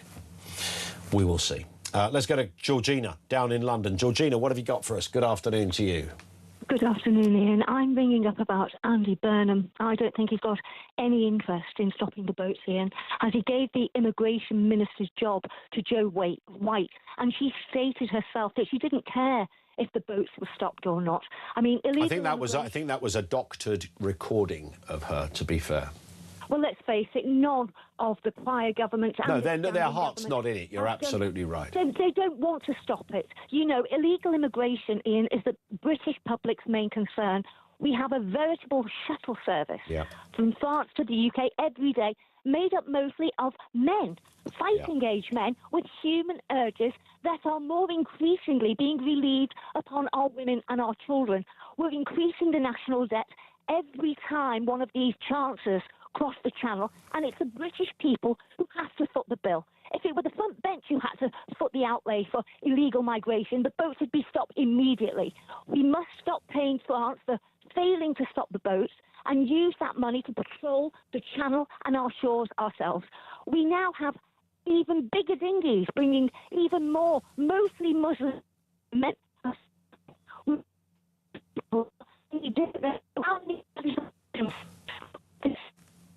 Georgina, we've kind of lost your line. Are you still there? Yes, I'm here. That's all right. Can you hear me? Do continue. Yeah, for a moment you dipped out, but do continue. OK. We've allowed an army of foreign nationals into our country and allowed them to walk about with absolutely no supervision. Even a dog has to be quarantined when it enters a new country. But this government thinks it's acceptable to allow people that they know nothing about to roam our streets with our men, women and children. It's beyond dangerous. People keep saying on the television and on social media that we're going to end up with civil war in Britain. Well, the war is already here, Ian. We have men being beaten and decapitated in our streets. We have a rape epidemic with our men, women and children. These immigrants are not raping or killing their Muslim brothers or sisters. They are raping and killing persons of other religious denominations because we are seen as haram, infidels. And it's open Yeah, I mean, I am going to just step in. I'm not going to give you a yellow card on that, Georgina, but statistically, there isn't a greater chance of being raped by someone of one religion or the other. Ian, there is no... I'm not talking about what happens with illegal immigration, by the way. Well, there's no variation on the truth, Ian. And as far as they're concerned, there's little or no consequences. We've all got to call a national emergency as far as illegal migration is concerned, because as it stands, we are paying for our own eradication, and we are not allowed to defend ourselves against attack. And this government, along with all the prior governments, are not going to help us, Ian. So you don't think Andy Burnham is going to step in and save the day, Georgina? Well, as far as I'm concerned, with this illegal invasion that we are witnessing now, you know, we are on our own. But can he not? But he could. Wouldn't he stand a better chance of winning it if he called a snap election? He's got to win over. I mean, he's never going to win over you or me, but he's got to win over some of those fence sitters, hasn't he? If he did call a snap election, it would only be because he thought that Nigel Farage and his party were at the weakest. That's the only reason. He's not mentioned illegal immigration. He's hardly mentioned anything about it. Yep. He has no intention of doing anything, and it's killing us. It's killing our country, it's killing our culture, and it's damaging our women and children. We can't keep going on like this, Ian. All right, Georgina, powerful stuff as ever. Thank you to Georgina down in London. The reason I stepped in on that one comment, by the way, is because, firstly, there is a contingent of people who have Ofcom on speed dial who will be only too happy to say, well, that's not strictly true, you know. Look, statistics work in different ways, and when it comes to the kind of offences she was talking about, you can separate it up on occasions into different groups, whether you are talking about Pakistani Muslim rape gangs, which I think she was referring to, whether you're talking about the Catholic Church, whether you're talking about domestic abuse, and each one of those different... Not one doesn't excuse or dilute the other, by the way, but it is worth just pointing that out for no other reason than basic accuracy. So in certain types of offences, you do have different groups in certain settings, that may have a grim statistic, a rap sheet. And in other groups, you will see something slightly different. I mention that. There's no kind of wokery or PC-ery about that, other than the bare facts of the case. We've got the other reality that some nationalities in this country have disproportionately committed certain crimes more than others. So you've got all of these factors are in place, and it's just worth setting out for clarity. Hope that helps. Zarina says, the comedians of the 70s have been outlawed because too many people did not understand the difference between comedy and hateful speak. Our whole way of life has been deteriorating to the point of being beige in our wit as well as our politics. There were quite a lot of people in that era who... There's a whole study of this. There must have been documentaries made of it.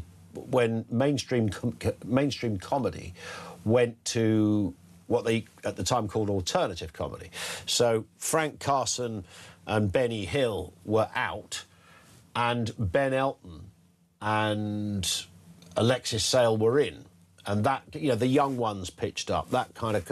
So there was this, and obviously I was there of an era where this new stuff came in and thought it was unbelievable. But I do remember as a kid thinking Benny Hill was flipping hilarious on the TV. And whilst obviously it was sexist and it was cheeky and it was a bit seaside postcardy type thing, it is interesting to note that when Benny Hill was cancelled and removed from ITV, just think about this for a second, he had something like 20 million viewers. 20 million. A commercial TV station said, let's take our most successful comedy act and remove them from the television. Even though it's making us a fortune, it's making Benny a fortune, but as a company. And it was sold globally, of course. So that's got to be, if nothing else, again, it's about context. That's a little bit interesting, right? 0344 499 1000. Should we do the voice of doom quickly? Have we got a winner of the mystery voice? Let's have a listen to the one we played you. The men and the women fight. Who is that? These are some of the guesses. Bernie Sanders, obviously not. Winston Churchill. Rodney Bewes. He was like comedy actor from the 70s. Kim Jong II, Winnie Mandela, Tipsy Livni, I've got that right, I think. Golda Meir, Boutros Ghali, Martin Luther King, Ho Chi Minh, Woodrow Wilson. All incorrect. We haven't got a winner. It rolls over to tomorrow. Find out more. More comment from you on the way. This is Talk.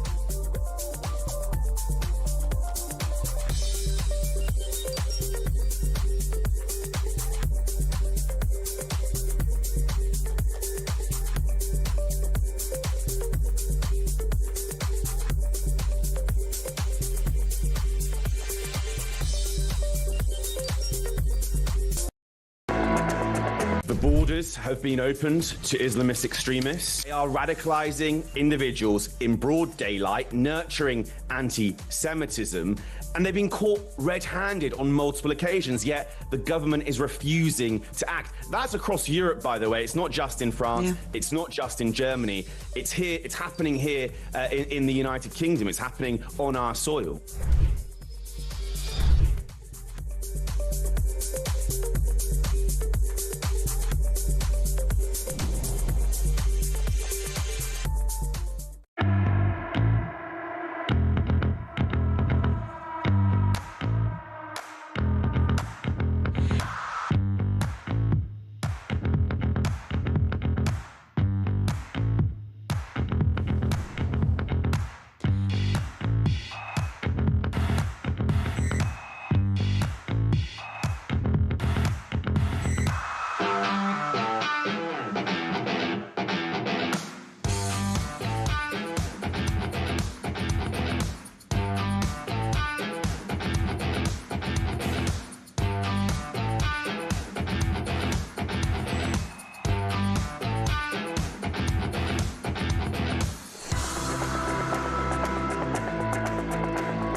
across the UK, on DAB+, on YouTube, on your mobile, and on your side.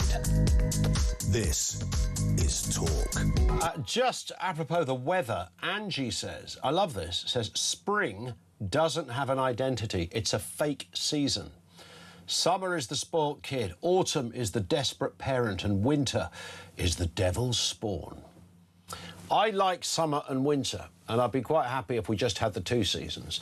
Spring is a nut job, I agree with you. It's just a bit crazy. Oh, look, people go, the birds are singing. They're always flipping singing. They never stop tweeting, those swines. Autumn can be quite melancholic, and that can be all right.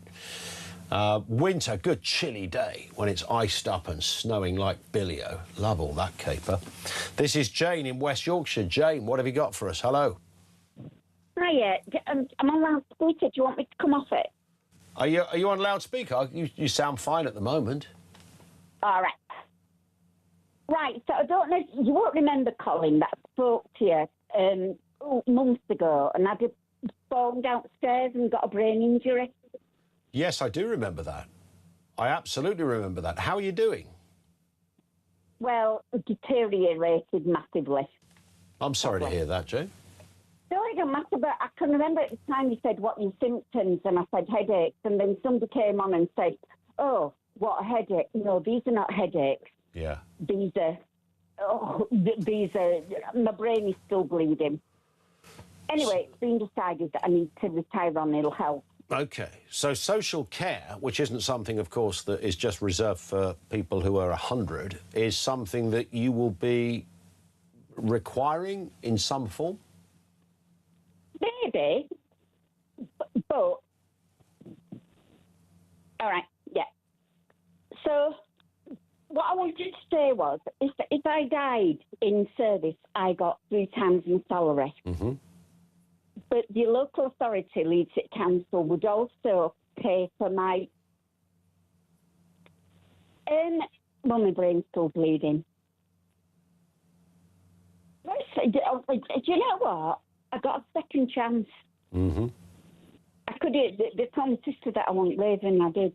So do you feel like you've got a second chance? Is that what you're saying? It feels like you've got... Yeah, I think I've got 5 years left. Well, that's the way to look at it, isn't it? If you say 5 years, did you say? Yeah, I'm 62 now. You might have 3 decades left, Jane. No.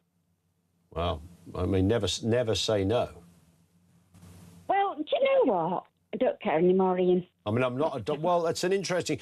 Sometimes to not obsess over something... I mean, obviously, I can't imagine or put myself in your shoes and wouldn't even attempt to.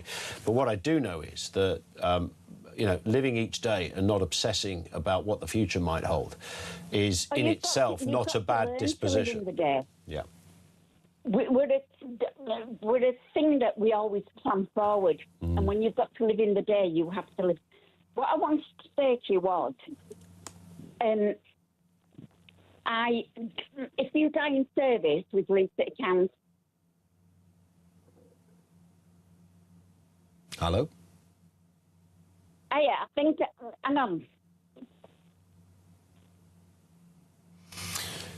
Yeah, we're having trouble with Jane's line, clearly, but we will put you back to Faith on the switchboard. Jane, thank you very much indeed for that. I mean, I do wish you well. I wish you, look, whatever your diagnosis happens to be, but I do think what you said about not, you know, living your life according to what the worst scenario might be, but rather living it day to day is never a bad mantra. This one comes in from Carl, who says, highest taxes for 70 years and they still can't spend it right and they want more. Yeah, a lot more as well. And this one in from Stephen in Lincolnshire says, when did social care become a thing? What happened to looking after mum and dad, brother or sister, son or daughter? When did it become the state's responsibility and my taxes? It's a fair question. I don't know whether we can identify specifically when. This guy's a con man. He's a con man. Labour made a promise to us, no more tax hikes. No more taxes. We won't raise your taxes anymore. Yeah. He's going to raise our taxes by 1.8%, and he's calling it a levy. That's a tax. You can't just give it a different... It's a levy, Kev. No, it's a tax. It's He's a levy. raising our taxes. So Andy told us it's a levy. this guy, I mean, he ignores what everybody wants and just obsesses on what he wants. Yeah. And that bloody speech he made about social care this morning, I listened to, that's an hour of my life I'll never get back. It was literally the most boring thing I've ever heard, ever. Yeah. You ever go to if you go to the pubs, right? Yep. You know, you hear sort of working class people, sort of the earth people, all gather around over a few pints. You know, the blokes all talking about football and that. They all say, "Stop the bugs, stop those migrants coming out." You never hear them go, "Can I get you another beer? We've got to get that social care sorted out." Nobody talks about social care. They don't. He is hardwired to be the most boring person ever. His natural home is sitting